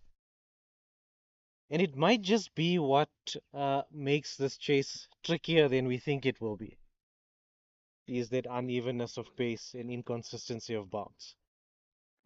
Plenimus once again. And as you can hear, some of the Western Province staff geeing up their bowlers here. Really good delivery there. That last one beating Mapo'o. And I wonder if there may be the option of more cutters, the option of more slower deliveries, just to try and be that magic delivery that traps a batter in front. Maybe expecting more bounce, but just dying out the wicket. And a glorious delivery there. Another one. Really no answer from Mapo'o there. And I don't think there is such an answer that may exist. Yes, I suppose as a batter, you're quite satisfied watching it pass the edge of your bat. Not much you can do if there's a bit of deviation. You can only play the line of the ball. Spoken a lot about the impact of pressure with dot balls, and there's 4 of them thus far in this over. And one more. Boy, oh boy, did that move a little bit off the surface. Not a little bit, quite a lot actually. Good chatter in the field from the Western Province women, in the ears of Mapo'o. Just a reminder from Landsman just to keep her head here, just get through this over, and then look to capitalize on the bowler from the other end. So last ball from the Koppies end. Confidence through bat on ball will certainly excite Mapo'o, but she'll want to get it away. And by our metrics, that is the end of the over, but it looks like we're not quite complete yet. So we'll just give another one, and just wait to see here. I think just a delivery to go, David, but all dots thus far. Jones will hope to complete with another dot ball. And it's the wicket. That's the best kind of dot ball, David, is the wicket. Absolutely, just put her bat out there, and it flew to the fielder. And a difficult catch because of the pace at which it's come to you. And the Lions have lost their first. Mapo'o's gone for a single, and they're 5 for 1 at the end of 2. Well, David, this is the perfect start we spoke about for Western Province getting an early breakthrough. And this over from Jones has just been completely tight, not even a single. Wicket maiden, a true rarity in T20 cricket. No, absolutely, and how that will set this chase up remains to be seen. So Netfillion Low, the new batter, just walking into frame at the moment. Nadine de Klerk will continue from the university end or the pavilion end. We haven't quite. We've been told it is the university end, but where we are is not visible from any of the University of Johannesburg's. You can't see any of the buildings, but that's the nature of University of Sport these days. They've got their fields spread out. Yes, we'll trust that it's in the direction of the university. Really basic error there by the Western Province women. Yes, the bowler never happy to concede an extra run. And especially when you've picked up an early wicket, you would hope to keep the pressure on, keep it building, look to get a second wicket on the board. Beats the outside edge once again. Lovely stroke, lovely delivery rather. It deserved a better stroke. My apologies for that, but you would think that the ability that Nadine de Klerk has would mean that she's able to extract a little bit more bounce, but Sunette Viljoen Low was up to it, and a different level of skill here from her partners. Landsman just tinkers that away onto the onside and just playing that around the pad. Feeling a lot of confidence in their ability to play leg side strokes are the DP World Lions, but that'll conclude the over, and it is 16 for 1. Yes, I think Western Province will be happy with the way things have gone thus far, but with it overthrow, they need to tighten things up a bit and just ensure that they don't give away unnecessary runs, especially with this sort of total, which we feel is maybe par, maybe a little bit below. There needs to be an extra effort to try and defend it. And a correction, it is 16 for the loss of 1 wicket. I don't know if I may have said 13, but the wind is certainly picked up here, just hanging on to anything that isn't pinned down. Indeed, David, that may well complicate lofted shots. DP World Lions need to go at 7 to the over, but if Captain Leah Jones has anything to say about it, she'll squeeze them and try and force them to be reckless with their strokes. And crucial to this Lions chase is that of Sunette Viljoen Low. We've seen her skill many a time, but she has to make sure that she's on strike. It's a lovely delivery again by Jones, just pitching it up there. And bringing that one in on this occasion, we've seen the Lions batters being beaten quite a bit outside the off stump. Might be just a little bit of movement of the seam, which Western Province seam bowlers have gotten or extracted from the pitch early on with this new ball.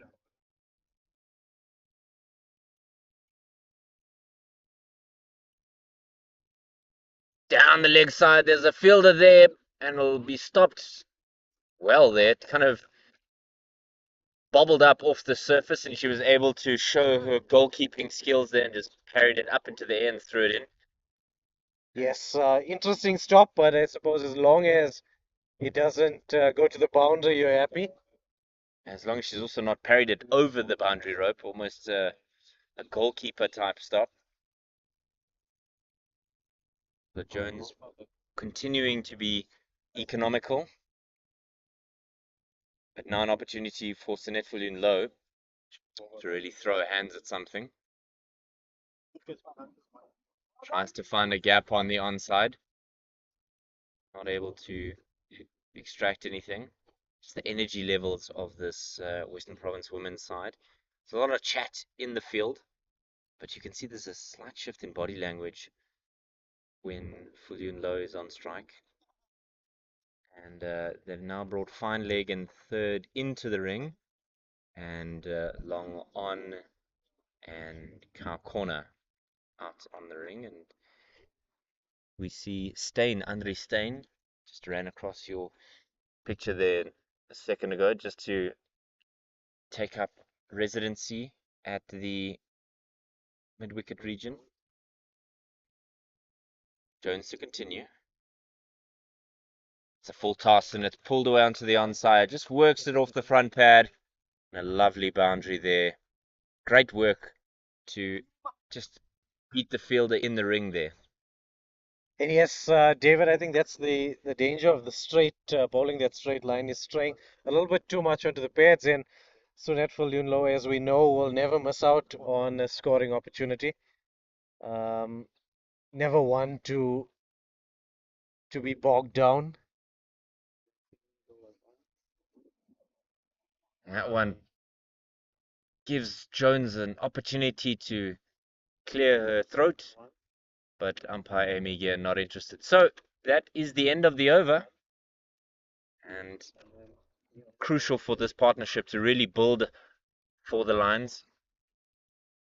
The early indication is that Delmi Tucker is going to be bowling from the university end. Deleda just signaling to her teammates on the side of the field that she wants a helmet because of the change in bowling. Tucker offering her spin, perhaps with the inconsistent bounce that we saw from this end, Pavan, she may steal a wicket here. Yes, I think it's quite interesting having seen the success the two seamers had early on, that we'd see the introduction of spin. But yes, when we did see the likes of Rapport and so on bowling in the Lions in the first innings, we did see that it was difficult to time the ball. Batters had to generate pace, especially where it was tossed up. This breeze obviously will assist drift and so on. Nice steady start, just defended into covers. And if you're trying to keep track of both this game and the men who are down in Cape Town with the two self-same teams, as this one beats the field in the ring, and they are happy to come back for two. There's a bit of a fielding error, which means that they get through in the end for two. You're able to check it out.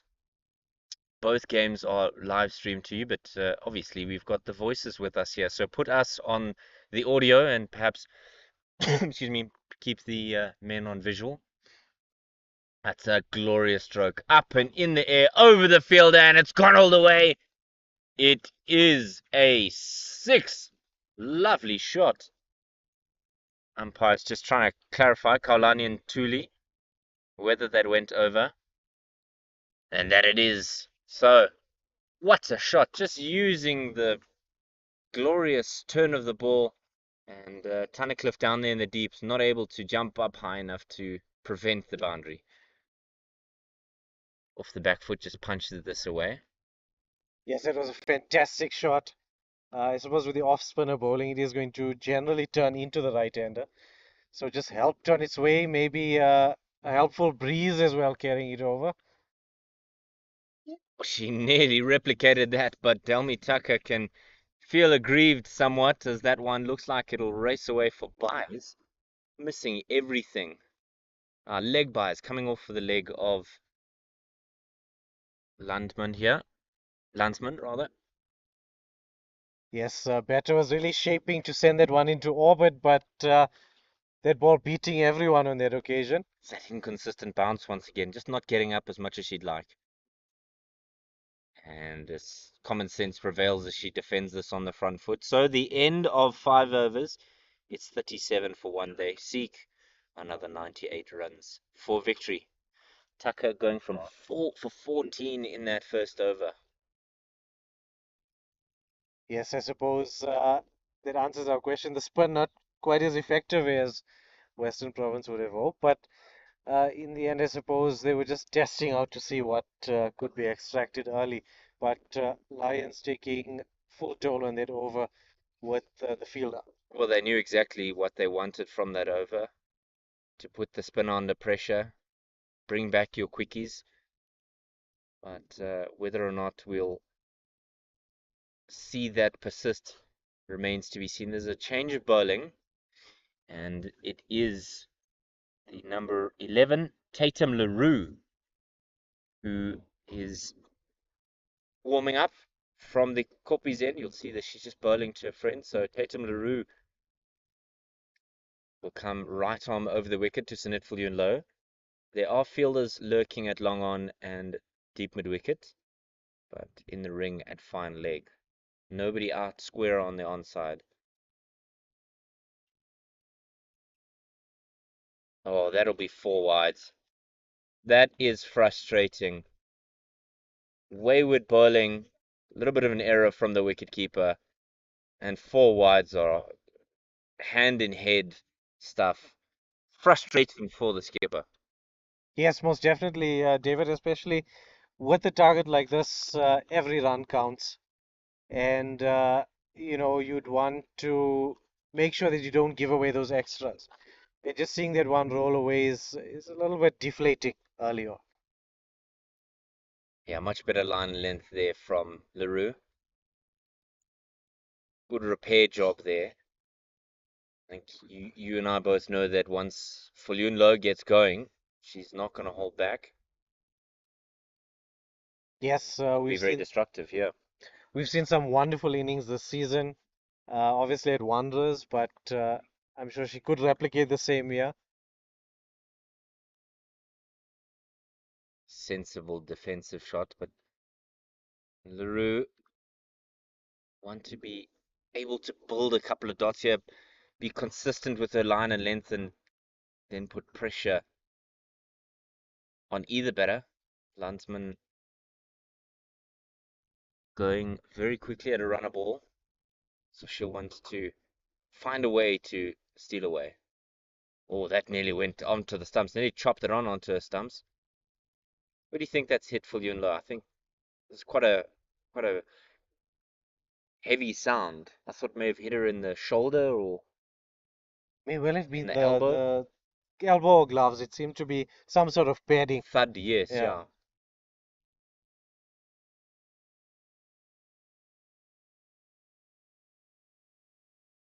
Slashed away, up and over cover, raced away to the boundary. 4 runs. Fantastic shot. Low just cutting that one over the inner ring for four, making a wonderful sound of the bat and making its way to the boundary quite quickly. I suppose making use of not just the field restrictions, but also the harder new ball is quite important in a pitch like this, where we mentioned there's sort of inconsistent pace, up and down bounce, and so on. Uh, could be good to exploit those the more favorable conditions early on. Absolutely. And just an update of what's going on in India. India 99 for 2. The two men out. Rohit Sharma for 40, courtesy of Rabada. And Shubman Gill was bowled by Keshav Maharaj. Well, missed opportunity, you would think there. It's a ball that didn't quite bounce as high. It's almost a tennis ball bounce here because you're not quite sure what you're going to get out the wicket. It can hit a similar length and produce varying results. Yeah, You can't necessarily trust the bounce. definitely not. It's not a pitch where you can. As this one is steered through the offside, chase on, but the ball should win the race. Another boundary. Yeah, just using the pace of Leroux to guide that one away. And that's the shot she was hoping for in the previous delivery. But that concludes the sixth over. 44 for 1 as they chase 135 for victory. Umpire Ntuli just indicating that he wants to signal a power play as we conclude the sixth over. So, who do you think is ahead at this point? With the situation as it stands, I think one wicket down, 44 on the board. I would say that Lions would feel rather more comfortable, the more comfortable of the two. I think when Western Province batted, they were obviously two down. Similar sort of score in the power play. But I think just knowing what they need to get ahead of them gives them a bit of an advantage. If they bat deep and they've got wickets in hand, you'd back them to complete this chase. Captain Leah Jones persisting with Delmi Tucker after an expensive first outing. This one's chipped up over mid on, and that'll bounce harmlessly towards the long on boundary. So immediately starting with that aggression and positivity are the DP World Lions, looking to go after the spinner. Yes, they really haven't allowed the spinner to settle at all. There were a couple of sixes in the first over. This over begins with a boundary, so pressure on. And a good response there from Tucker. Just a calm defensive stroke out. One stage they were requiring 7 to the over. defended once again into covers. Nice comeback from Tucker. I think it can be quite unsettling to go for boundary of the first ball, but nice recovery in the next two deliveries.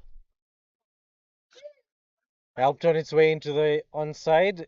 This should just yield a single.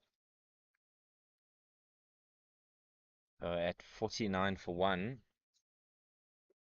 I think you're right. I think the Lions will feel a little bit more comfortable in making that decision.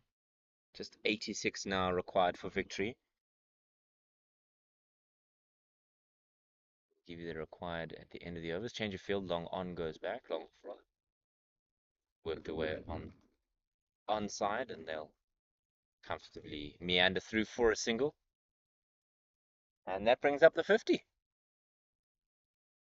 Yes, David, Lions moving along quite nicely at the moment. They've put out of their mind those deliveries that beat them outside the or beat the outside edge, and are looking quite comfortable. Nearly a chance to pick up a wicket, but not to be. And that concludes 7 overs. They're 50 for one. And the current required run rate is 6.5. So bringing it down nicely are the Lions. Province would want to steal away a wicket here. You feel for LaRue here, who bowled her first over, and there's an immediate change. It looks like Mangele is the intended recipient of the ball from the Kopi's end. Uh,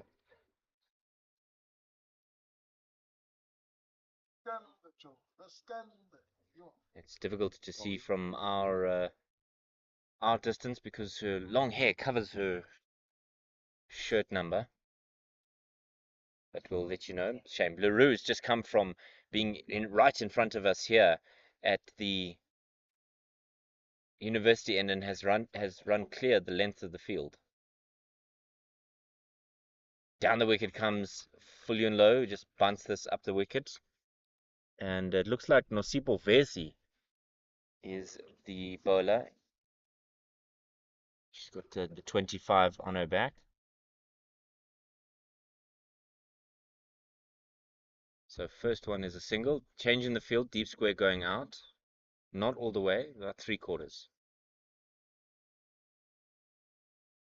Trying to find the gap there at backward point, but Tucker cleans up. I think, David, as it stands, for me, one thing that stands out is just the comfort with which Lions are doing it at the moment. I think Western Province really need to bring about some kind of error or some kind of pressure. Lovely stroke up and over the inner ring. And they'll just get one for it. Not really hitting it with the full force of the law, so to speak. And the field changes again for Fulyun Low as deep square comes in. And you'll see just right at the edge of your screen, perhaps, that long off is now on the edge. So obviously knowing that she favors the ball being hit straight with long off and long out, long on, back out on the fence. Held back in that stroke did Fulyun Low. Must try to bunt that perhaps and try and extract two from it. Also, I think that inconsistent pace we speak about, I think sometimes batters might not be sure of how quickly it's coming on. Oh, that was a delivery that bamboozled her.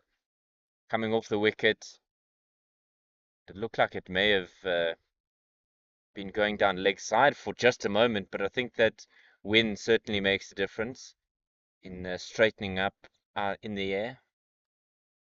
So if you're wondering, it's going from the back of Fulyun Low, smashes it, nearly takes the head off the opposition or the umpire, and they think about a second, but they'll decline for it. She hit quite hard, and poor Amy Gear nearly had her a free haircut.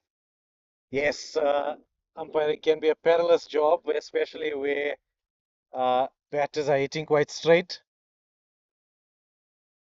Got to be quite nimble as well as an umpire. Yeah, there's no such thing as falling asleep at the wheel. You know, if you drift for a couple of overs, you could find yourself the victim of a vicious straight drive. Tucker to continue, and LaRue's getting her steps in as she's running from one end of the field to the other.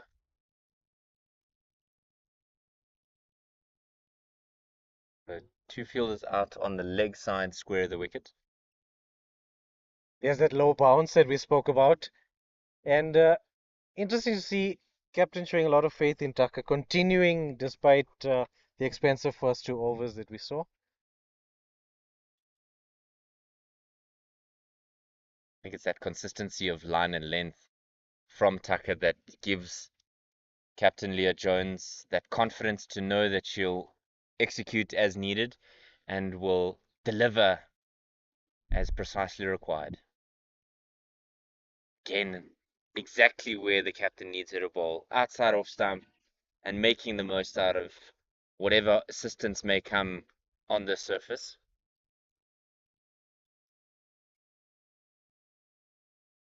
Goodness me, that was a down the wicket attempt, wafted at it, and that goes down towards the boundary. I don't know if it will be signalled byes. So Sanet Low coming down the wicket, glaring down Amy Gear at square leg, hoping for a no ball call. And also brings up the 50 partnership for these two. Extras really benefiting them. And much better. We spoke about the consistency of Delmi Tucker and then a bit of a loose ball there. Yes, I think maybe he just slipped out the end, or maybe looking for that magic delivery, and it turned up wise. But I do think she has been quite consistent in this over. Possibly Lions just playing some very good shots against her in that first two that she bowled. I think crucially the positivity in the way in which the DP World Lions are playing. They're coming down the wicket using their feet. And I think that's something that perhaps lacked a little bit from the Western Province women because of the way in which it's been so affected for the Lions women. Yes, I think with the exception of Tunnicliffe, we didn't really see it from the others. Sort of very planted in the crease. That might also explain why the timing wasn't quite there. Not proactively looking to meet the ball uh, further further out of the crease. A couple of you are commenting on the stream. Thank you for that. You're basically a third commentator. Vezi pitches this one up. It's lofted up and over that inner ring, and it'll go to the boundary for four. Such a glorious stroke that just to chip it over the fielders in the ring. They've got to make the most of this. Do the DP World Lions? How desperately will the Western Province women want a wicket? Yes, that shot very well executed. No real risk there with the fielders up in the cover region. And I think it will just upset the rhythm of Vezi's over having conceded the boundary early on. And this is pulled away onto the onside. There is cover out there, so they'll come through for the single. I think exactly what we were talking about during the Western Province innings is hit your pockets. You know, if you're not finding the stroke that you want, find the sweepers. Get yourself a single and get to the other end. Rotate the strike. Confidence in cricket is crucial. So Vezi just having to fix her hair as it came apart a little bit at the seams. When you're running into bowl, you've got to be careful that doesn't get in your face. And this one again forces Low down the wicket. She just guides us away down to the fine leg region. They run through for two and it plugs in the end. There's de Klerk does the fielding. And just the manner in which Lions have gone about it, just in this over, getting the boundary early and then following it up with a single and a couple of twos, suggests to me they're in command. There's a sense of command in their presence at the crease. And that's something that Western Province really need to try and break. They need a wicket urgently.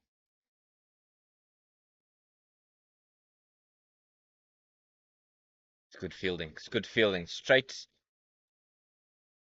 to delivery, and just cut off there by Kelsey Adams in the cover region.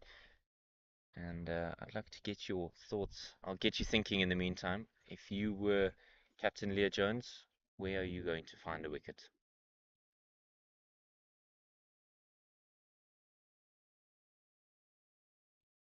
Happy to leave that one outside the off stump and one to come in this over. I might, David, look to bring on my experienced campaigner Leclerc back on just for an over to see if trying something a little different. Maybe those cutters you spoke about, get one to grip in the pitch, maybe mislead the batter. Short and hammered away onto that onside. It'll race away to the boundary. Snetful Yunlo wasn't going to miss out on that, was she? Most definitely not. I just think the sound it made of the bat suggests that the timing is there.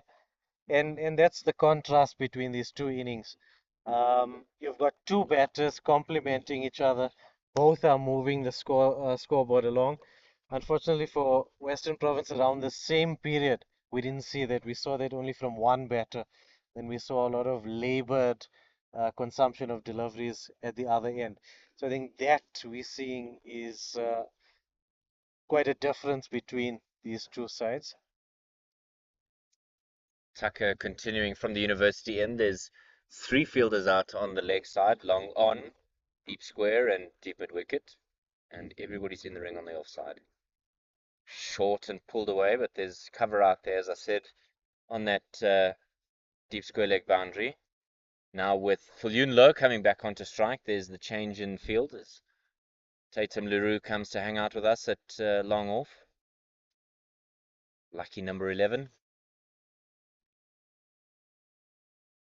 You would expect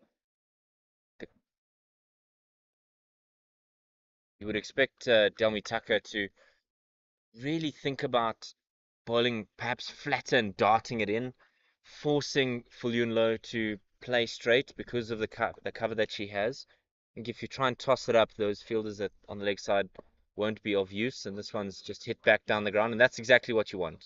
You've got cover here at long on and long off. Make the most of it. Yes, you've got to bowl to your field.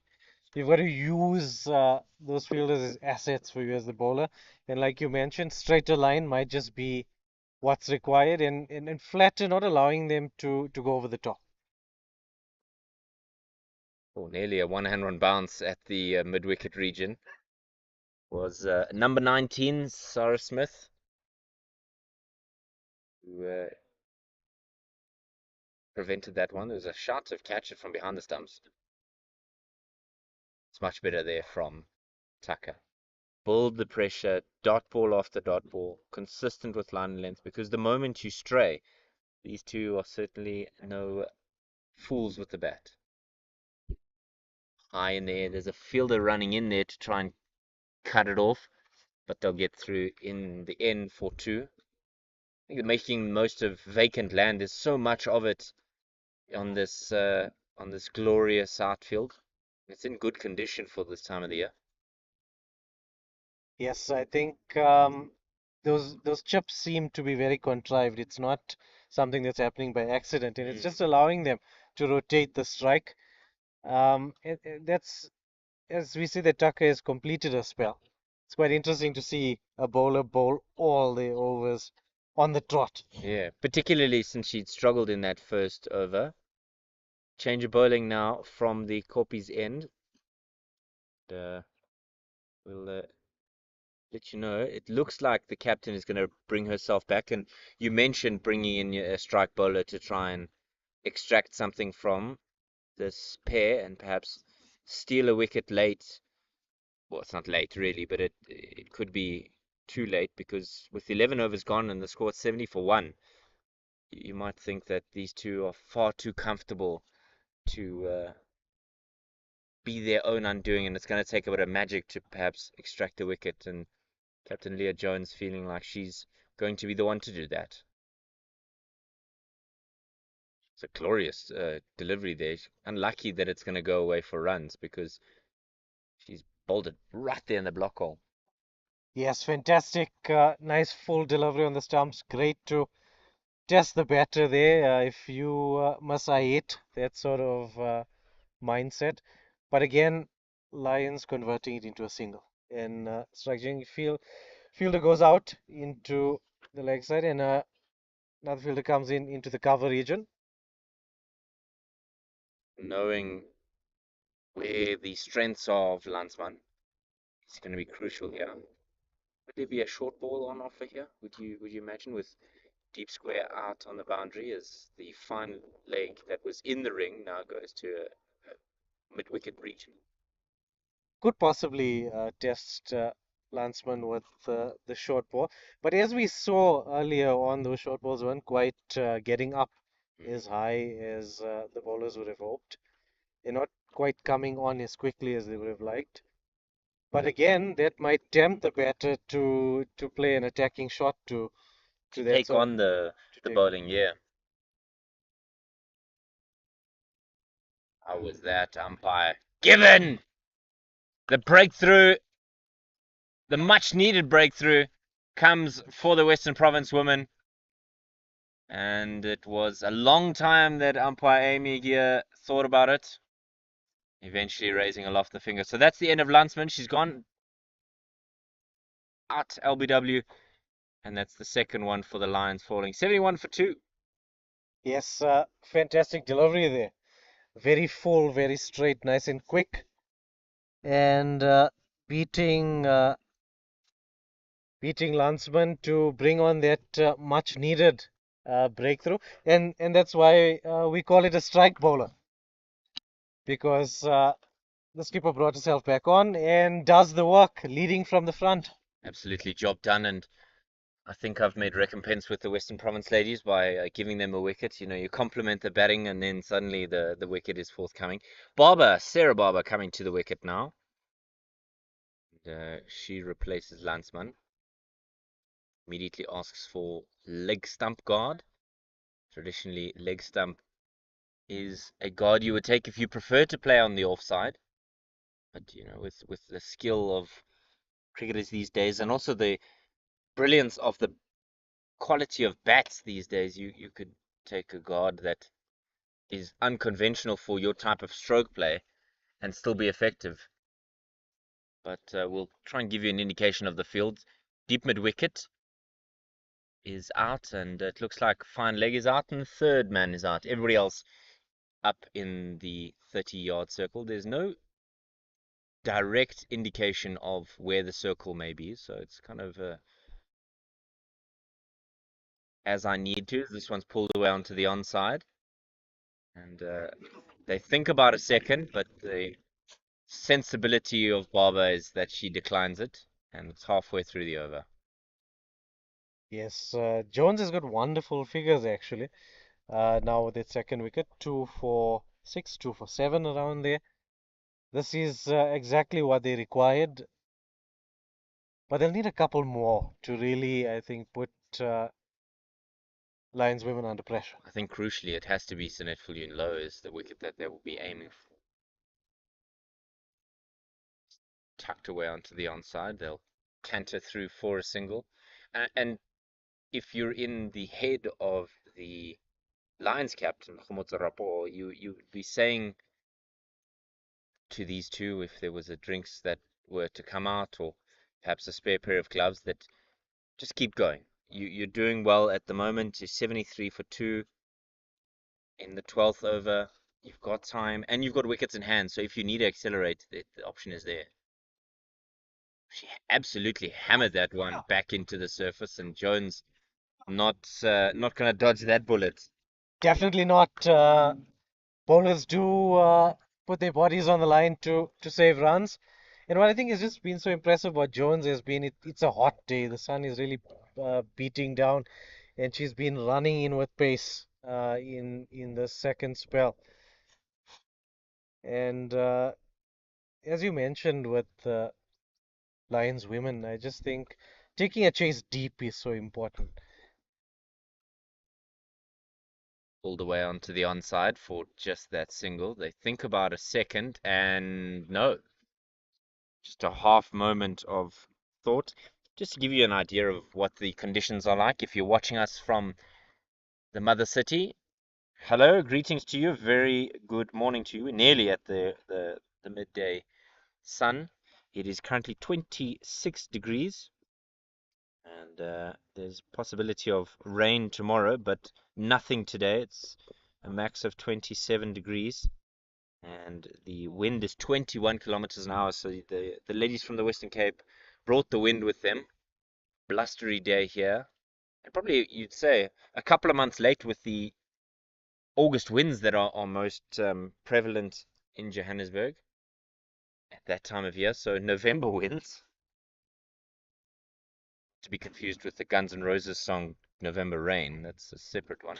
Change of bowling now, as Smith will be coming from the university end. That one was wayward down the leg side. Should be a wide. That's if there hasn't been a bit of bat on it. Yeah, the umpire's not interested in signaling, so it's maybe taken a tickle through there. I think this is an opportunity for the DP World Lions to really turn the screws here.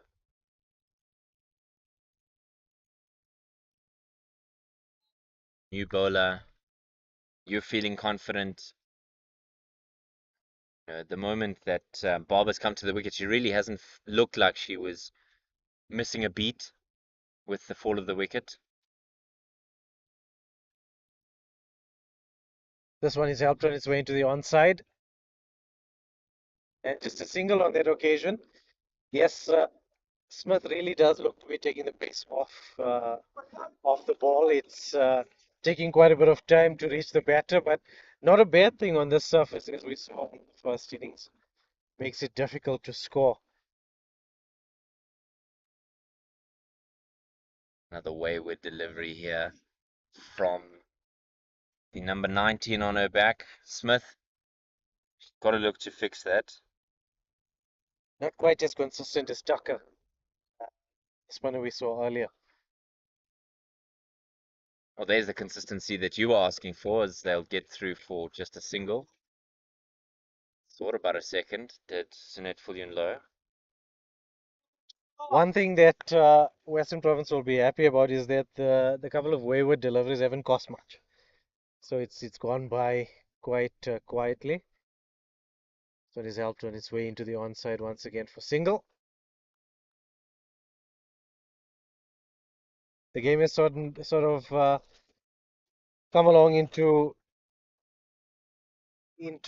sort of more of a relaxed phase. Hmm. Lions need to build a bit of a partnership, having lost the wicket quite recently. Oh, the reverse, and she's got her. She's furious with herself, but it's no fault there other than her own. She's Yeah, tried to play the reverse, feeling confident, and she's been cleaned up.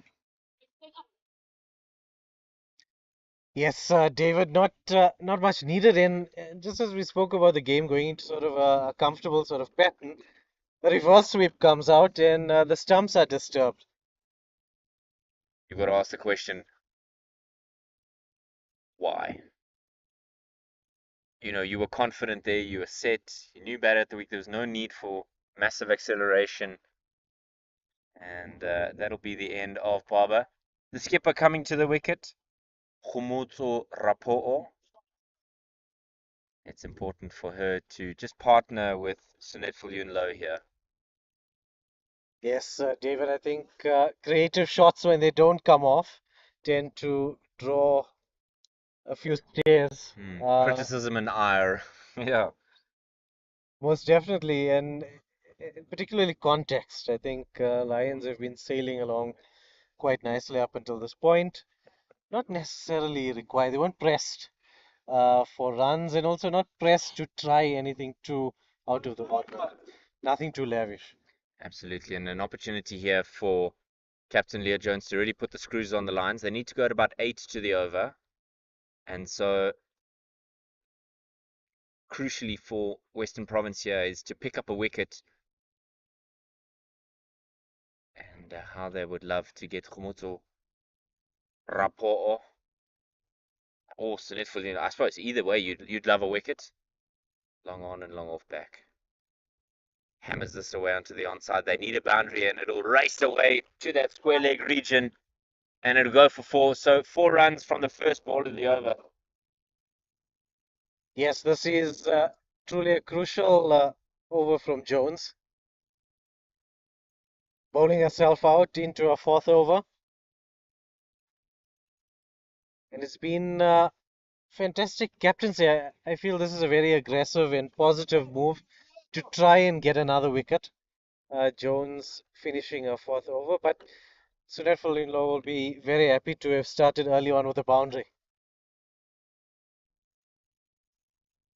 Carved away out to that cover fielder there in the deep. So 5 out of the 8 required here, and I think that's how they have to look at it, is that get the 8 from the over and anything else will be a bonus. But to your point, Jones will feel like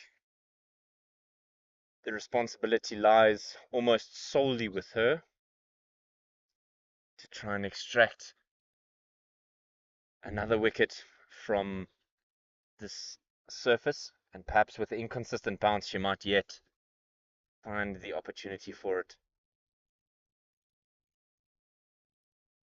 A lot of changes in the field. Long on, long off coming into the ring.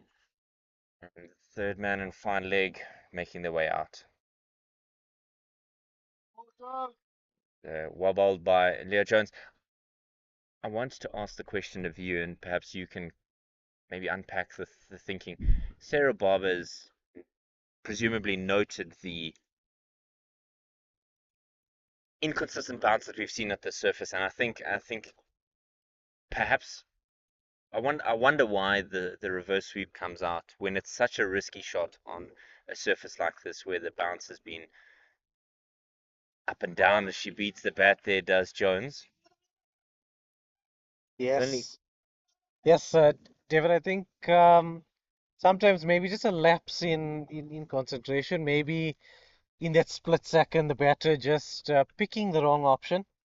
Maybe looking, and like you say, on a pitch where you can't trust the bounce, it's very difficult to premeditate a reverse sweep or paddle or a shot of that nature.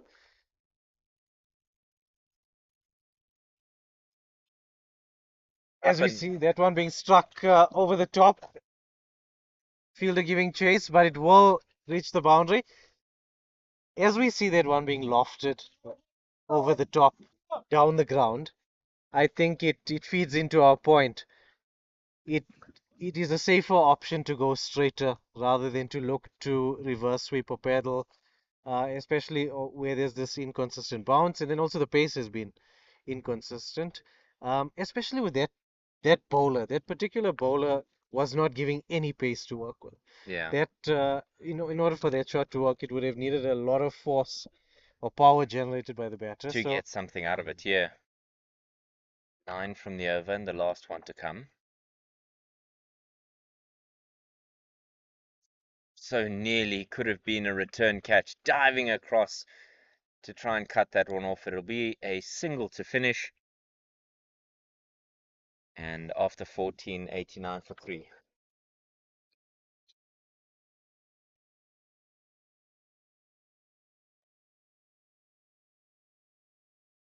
at 89 for three, you would still think that the women's Lions are sitting pretty at this stage, 7 wickets in hand. I would think, David, that restricting Lions would not really be on the cards. Wickets need to be taken. Yeah, they got to go at 7.6 to the over. The previous over required 8 from it, so that last over from Jones to finish her spell made a difference to this Lions required run rate, as the Western Province women continuing with Smith, long off coming out to hang out with us, and that'll be wide to start. So a bit of a freebie there from Smith, and she started the previous over as well with a bit of a freebie as well. Yes, David Smith just needs to find the right place to be. Huge shout from the. Oh, she's given it. She's been out bowled. It was a loud shout. We thought perhaps for leg before wicket, but will there be late drama here at the Orban over at the University of Johannesburg? She was out bowled, and again the question I want to ask Pavan: why the reverse stroke? Why the Yes, reverse sweep? Why? David, I'm not sure I can answer that question for you. I didn't expect to see another reverse sweep, having seen Barber's dismissal earlier, and now again we see reverse sweep, and again the same result, stumps being disturbed. Exactly.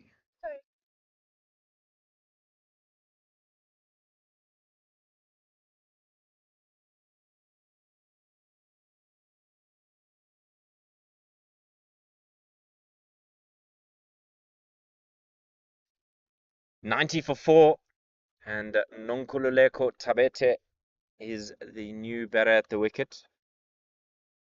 20 on her back, and she's going to need every single run that is available to her. I think this has just switched the game. Yes, it is. David, I think, as we mentioned, wickets were going to be the game changer here for Western Province, and they've been gifted a couple, if we're honest. Smith hasn't been too threatening, but he has picked up a couple of wickets. Well, I suppose you never know what may come of your foray with the ball, and got to make the most of it. Oh, just pulled the handbrake on that one. Maybe just slightly unconvinced of her grip on the ball. Just a hoik there across from Tabete. Really not necessary to try and hammer it away, but that's what pressure can do to you if you're feeling like you're being squeezed a little bit.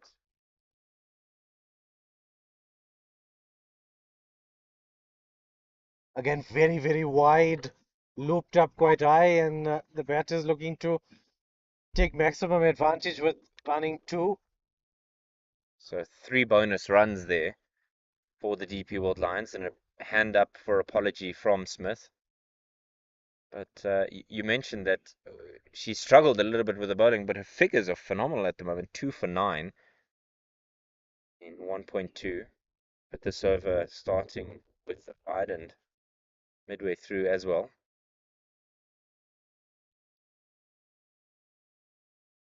An attempted chip up over the infield. And there's a bit of chaos here as the ball is thrown to both ends because nobody really is able to just clutch it and hang on to it. And I just think looking at where we're at, Sunat Fulyunlo has been starved of the strike. I think that's a key point to mention. And crucial to that is that the near attempted run out, there's Tucker had that ball bobbled up to her, and then Nonkululeko Tabete just struggled with communication. I think Fulyun Low will certainly be frustrated. A much better stroke there, just dinking it away onto the onside. But crucial here for Yun Lo is that she's got to get a single in order to regain the strike, to steal it away, so to speak. Yes, not an opportune moment to be back on strike on the last delivery. Yeah. She'd want a single, but she's not going to get it as that one's just hit straight at the fielder in the ring, Mangele. And that is the end of the 15th. So 5 to go, and the Lions feeling a little bit strangled at the moment. It's been all the fortune of Western Province, and rightfully so, as they've continued to put pressure on the DP World Lions team. This is considered a home game for the Lions, although not at the DP World Wanderers. And with 94 on the board, 2-1 runs remaining on offer here. in order to get themselves over the line. Run rate is back up to over 8 with that last over. So crucial for Tabete has to be to get off strike. She does exactly that. Chipped up over the top. They're going to run hard here, but this will trickle away over the boundary, and a fan in pink is able to collect it. So 4 runs to start the over. I suppose if you're not going to get off strike, you may as well help the score move along. Yes, 98 for 4. yes, David. I think starting the over nicely with the boundary. They're going to follow it up with some more from Tabete. It's actually Vezi who's on the field. Our scorers have sold us a dream. Chipped up and over the top. Lovely stuff. She'll get 4 runs in the end, so it races away just in the end. And that'll bring up their 100 as well. Lovely shot to follow up that first boundary from Tabete. And much needed going into this last 5 overs. The run rate, as we mentioned, creeping up over 8s to the over. And they've met that with the first 2 deliveries. So it's Vezi that's bowling and Tabete that's facing. Scorers trying to bamboozle us here with a couple of googlies as there's a change in the field. Cover fielder going out to the boundary. Kelsey Adams, long on and long off in place. Fulunlo still with a hand on hip, not on strike. This is smashed straight over the head. It'll be collected there as Sonet Fulunlo thought about a second, but with her back to her, Tabete is not interested in getting that, and rightfully so. There's 9 from the over thus far, and a really big over here would put the Lions back in contention.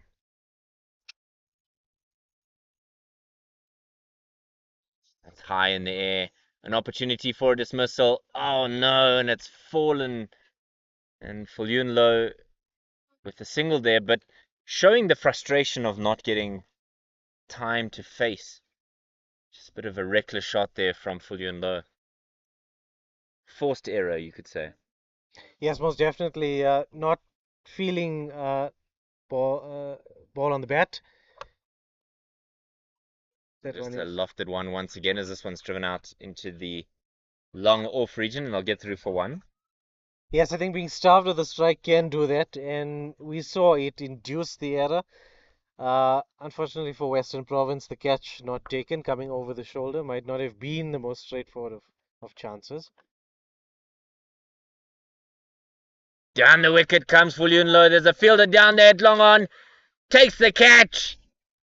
And that's it for Sonet Fulunlo.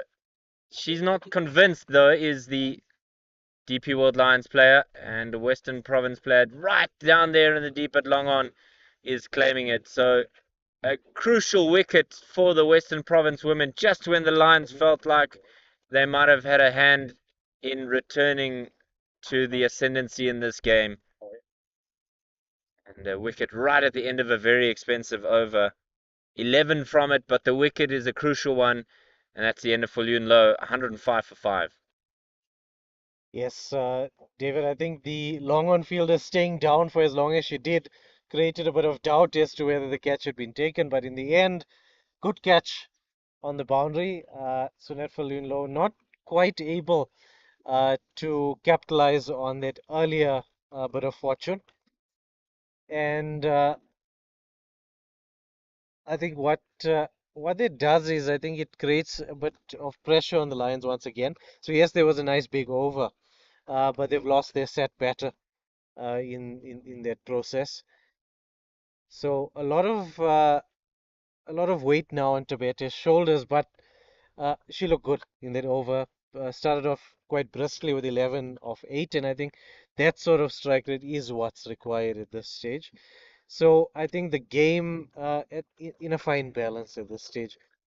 Absolutely, just those 30 runs required for victory for the DP World Lions. They need to go at 7.5 to the over, and with 2 fairly new batters at the wicket, you would think that, like you said, there is just a fine margin for which direction this game will go. Smith, 2 for 10 from her two, is continuing from the university end. Uh, you might suspect that if they're able to just get singles, the DP World Lions would get home in the end here. But Smith certainly wanting to prevent them from getting into a good rhythm of strike rotation. Yes, better line, better length from Smith, and just using that slow pace, that lack of pace, telling. Immediately setting off for a single wasn't Nonkululeko Tabete. Good confident support from the coaches at Western Province. Really seeing that this game could turn very quickly. Bianca Boyens has just walked to the wicket now. So it's crucial for her to make sure that she just settles down very quickly and gets going because there's not much time left in this game. Just waited on the back foot there. There's a misfield and there's a throw at the non-striker's end. And out! The umpire took some time. Boyens is gone for a duck with just one ball faced. And is the writing on the wall for the DP World Lions? I just think that run out is the continuation of a trend of pressure telling. The two reverse sweeps that went wrong, and then now the run that wasn't quite there being taken or being attempted. And you would say that with Sarah Nettleton making her way to the crease, Lions are feeling a lot more pressure than we thought they might in this last 5 overs. It's the brilliance of putting pressure on a side and wickets falling at regular intervals. There was a bit of a misfield, and you called it early in the game. Don't run on a misfield. And the statistic of runouts being more prevalent in women's cricket than it is in the men's game showing true here.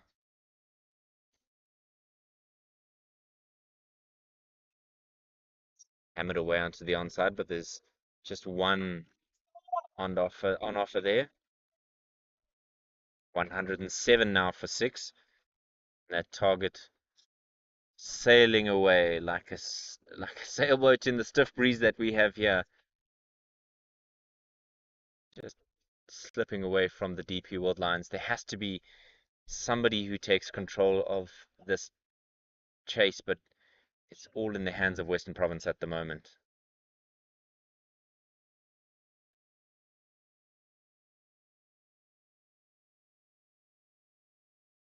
Swept away onto the onside.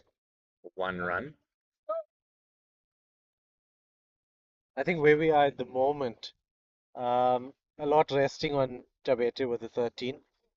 She has played some lovely shots, but I think Western Province haven't given up hope, and I think maybe that as that one goes through the covers, long chase, but just seems to draw it in. That would be a couple of runs on that occasion. So great fielding. It's great desperation from Western Province. A long chase there.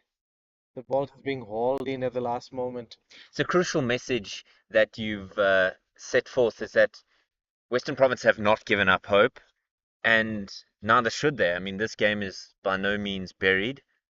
It's by no means a foregone conclusion, and they certainly want to make sure that they fight to the very end. And a masterstroke from Captain Jones here, seeing that there's two batters at the wicket that are fresh, deciding that Nadine de Klerk will get her third over. She's not for 16, so a little bit pricey up front, but with two middle to low order batters at the wicket, she will feel confident enough in her ability to strangle these two. Deep mid wicket and deep backward square out on the leg side, and on the off side, just the cover sweeper. De Klerk to Nettleton. Sounded like a bit of leg buys there as they canter through for a single. No? Umpire Amy Gear just saying that it's come off the bat. Sounded like a thud almost, as if it come off a thigh pad or a normal pad.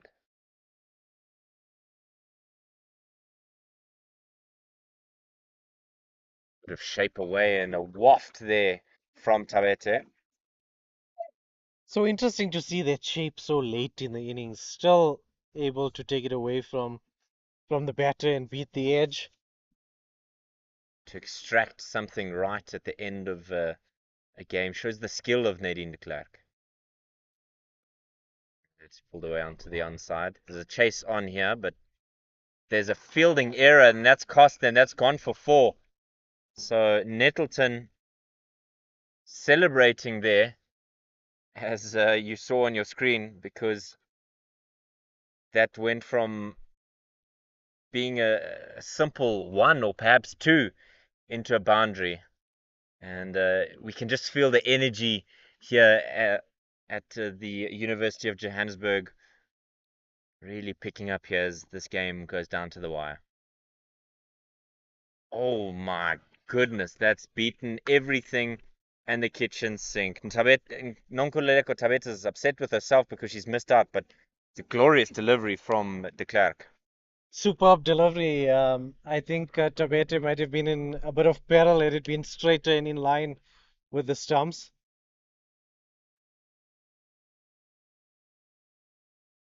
It's knocked away down the ground. They're running hard. They definitely won 2 here. The throw coming in. Is she going to be short? And she's safe in the end in a plume of dust. Nettleton gets home safely as umpire Amy Gear says not out. And the laundry for this line side will certainly be working hard as Nettleton presumably has picked up a bit of a grass burn there from that last valiant dive. And this game is by no means done. The Lions certainly giving it their all here. Slow ball there from de Klerk, and they immediately settle for a single. A bit of an error there from captain Leah Jones, and they get through for a scampered single. So the end of 18, 108 for 6.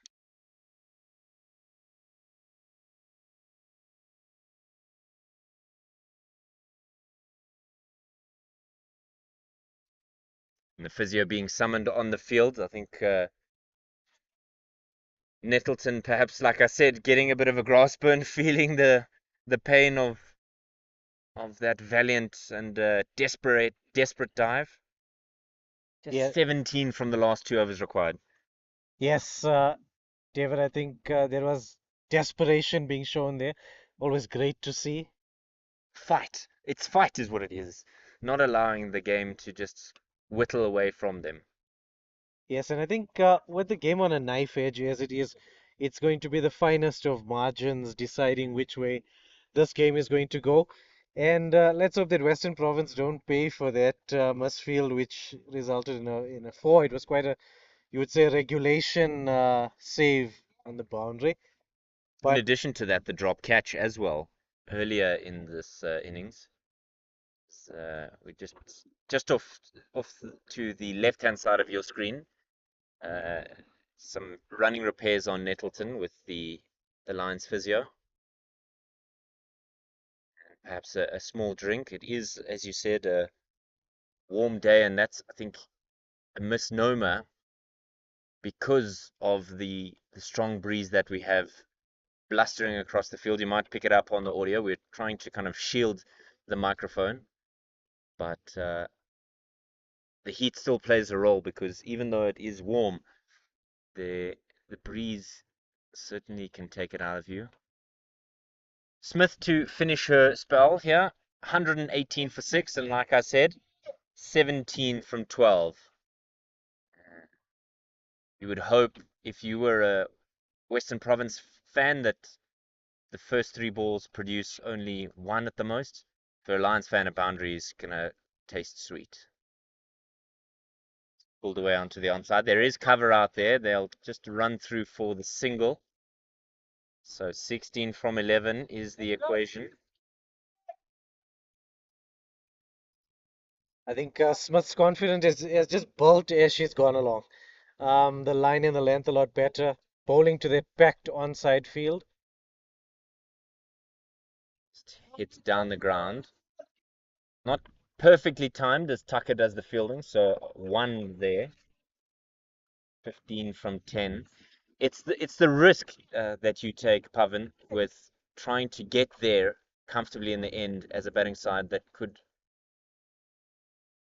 be your undoing. Is this one's hit straight to de Klerk, lurking there at that mid-wicket field.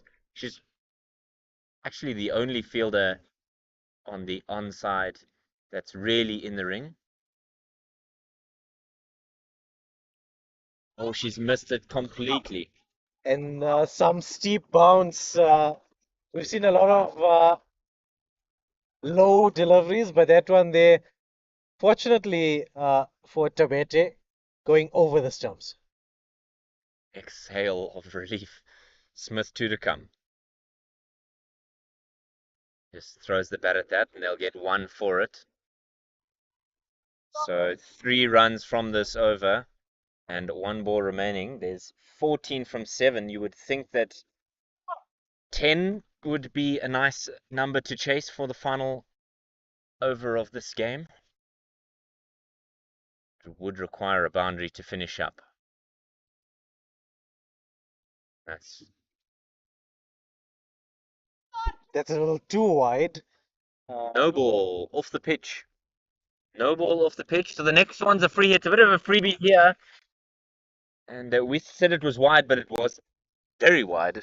And so far, so that it is off the wicket. So see how Nettleton replies here. Comes down the wicket and hammers this onto the onside. Will it be cut off? Great stop there in the deep. Good teamwork there. They get 2 for it. And it'll be 12 runs, 11 runs rather, to victory here for the DP World Lions. All comes down to this final Nadine de Klerk over. 11 from 6. Who's your proverbial money on? I think for me, 11 either way. So 11 is gettable as a batter, but also as a bowler, you wouldn't mind 11 because they've really got to take at least two boundaries off that over. Um, so for me, it's hanging still on that knife edge. I think Lions might have wanted to tax that free hit a little bit more than just the two. But I'd say to you, David, too close to call.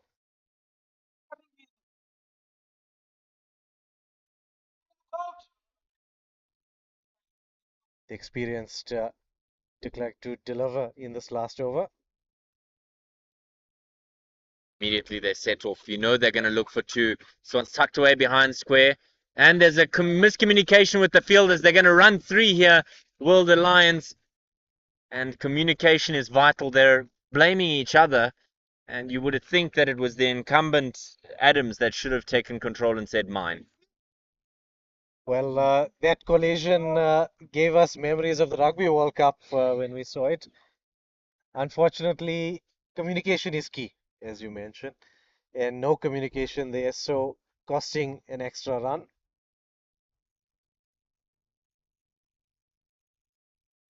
Down the wicket comes Nettleton. She half hits this. They're going to run 1 and set off for the second immediately. And they get home very comfortably in the end. And that's the awareness of where the fielders are, making sure you're not overhitting it and giving yourself the opportunity to put some pressure. But how long can they continue with running as furiously as they have? 6 from 4. And a wicket here could certainly turn this game upon its head. Yes, the running is fantastic. I think just that clarity of mind. Hit up high in the air. It'll be a catch. Oh no, she's dropped it. It was a regulation return catch for Nadine de Klerk, and she's grounded it. Oh bother, if you're a Western Province fan, that was your opportunity to turn this game around. They get a single for it. 5 from 3. Oh dear, you got to get a boundary somewhere here. Oh, nearly just catches the outside edge. So certainly keeping us on the edge of our seats here. Nonkululeko Tabete's got to have that clarity of mind you spoke about. Yes, definitely. I think there was a lot of intent earlier on. Good comeback from de Klerk after having put down that catch. Hit over the top. They'll have to run here, two at the very least, and hope for a third off the last ball. Oh no, there's a shot, the non-striker's in, and then the striker's in. She's been run out, and the drop catch didn't cost too much as Western Province pick up the vital wicket, and the Lions will be furious with themselves. 4 runs to win off of the last ball, and it will all come down to this. Samantha Skutter opened the bowling for the Lions today, and she's got to get it to the boundary. Yes, we spoke of clarity. There's nothing more clear than the assignment of 4 runs off one ball. You've got to strike it big here. It has to be a boundary. There's no other option. The running isn't going to do it on this occasion. From a Western Province point of view, de Klerk just needs to deliver a legal delivery. That's it. I think also clarity of mind and calmness needs to also settle in here with the Western Province women. You don't want overthrows to be the reason that you fall short. So, which delivery will you see from Nadine de Klerk? Full and straight, Yorker length? Always a winner at this stage of the innings. Celebrations for the Western Province women. She's cleaned her up, all ends up. It was the Yorker. The off stump goes flying, and Western Province have stolen this game. Brilliant bit of work there to excuse me, steal this game away at the end. Fantastic bit of work to make sure that they got the wickets when they needed it, crucially. And in the end, a comfortable victory for Western Province. They'll be the happier of the two sides, of course. Most definitely, as that stump was uprooted, it spoke to the ideal delivery we had spoken about, which was that Yorker length in the block hole. Not easy to get away, but fantastic effort to turn this game around. We did mention that this was sort of a middling total. It would require big effort. Lions did look quite comfortable around the 11th, 12th over, but just some indecision here or there, some good bowling, tight fielding from Western Province has turned the game on its head, and by the finest of margins, just 4 runs separating these two sides. Yeah, wonderful effort by both of these two teams. They certainly gave us a spectacle to watch, and we're grateful for all of you who have tuned in with us on the Cricket South Africa YouTube channel. Don't forget to like and subscribe, particularly ding the bell so that you know when the next game will be going live. There's phenomenal cricket still to be played, still the earlier parts of the season, and we are absolutely privileged to have brought you this game. And we'll see you soon from all of us here at the University of Johannesburg Oval. It is a very good afternoon.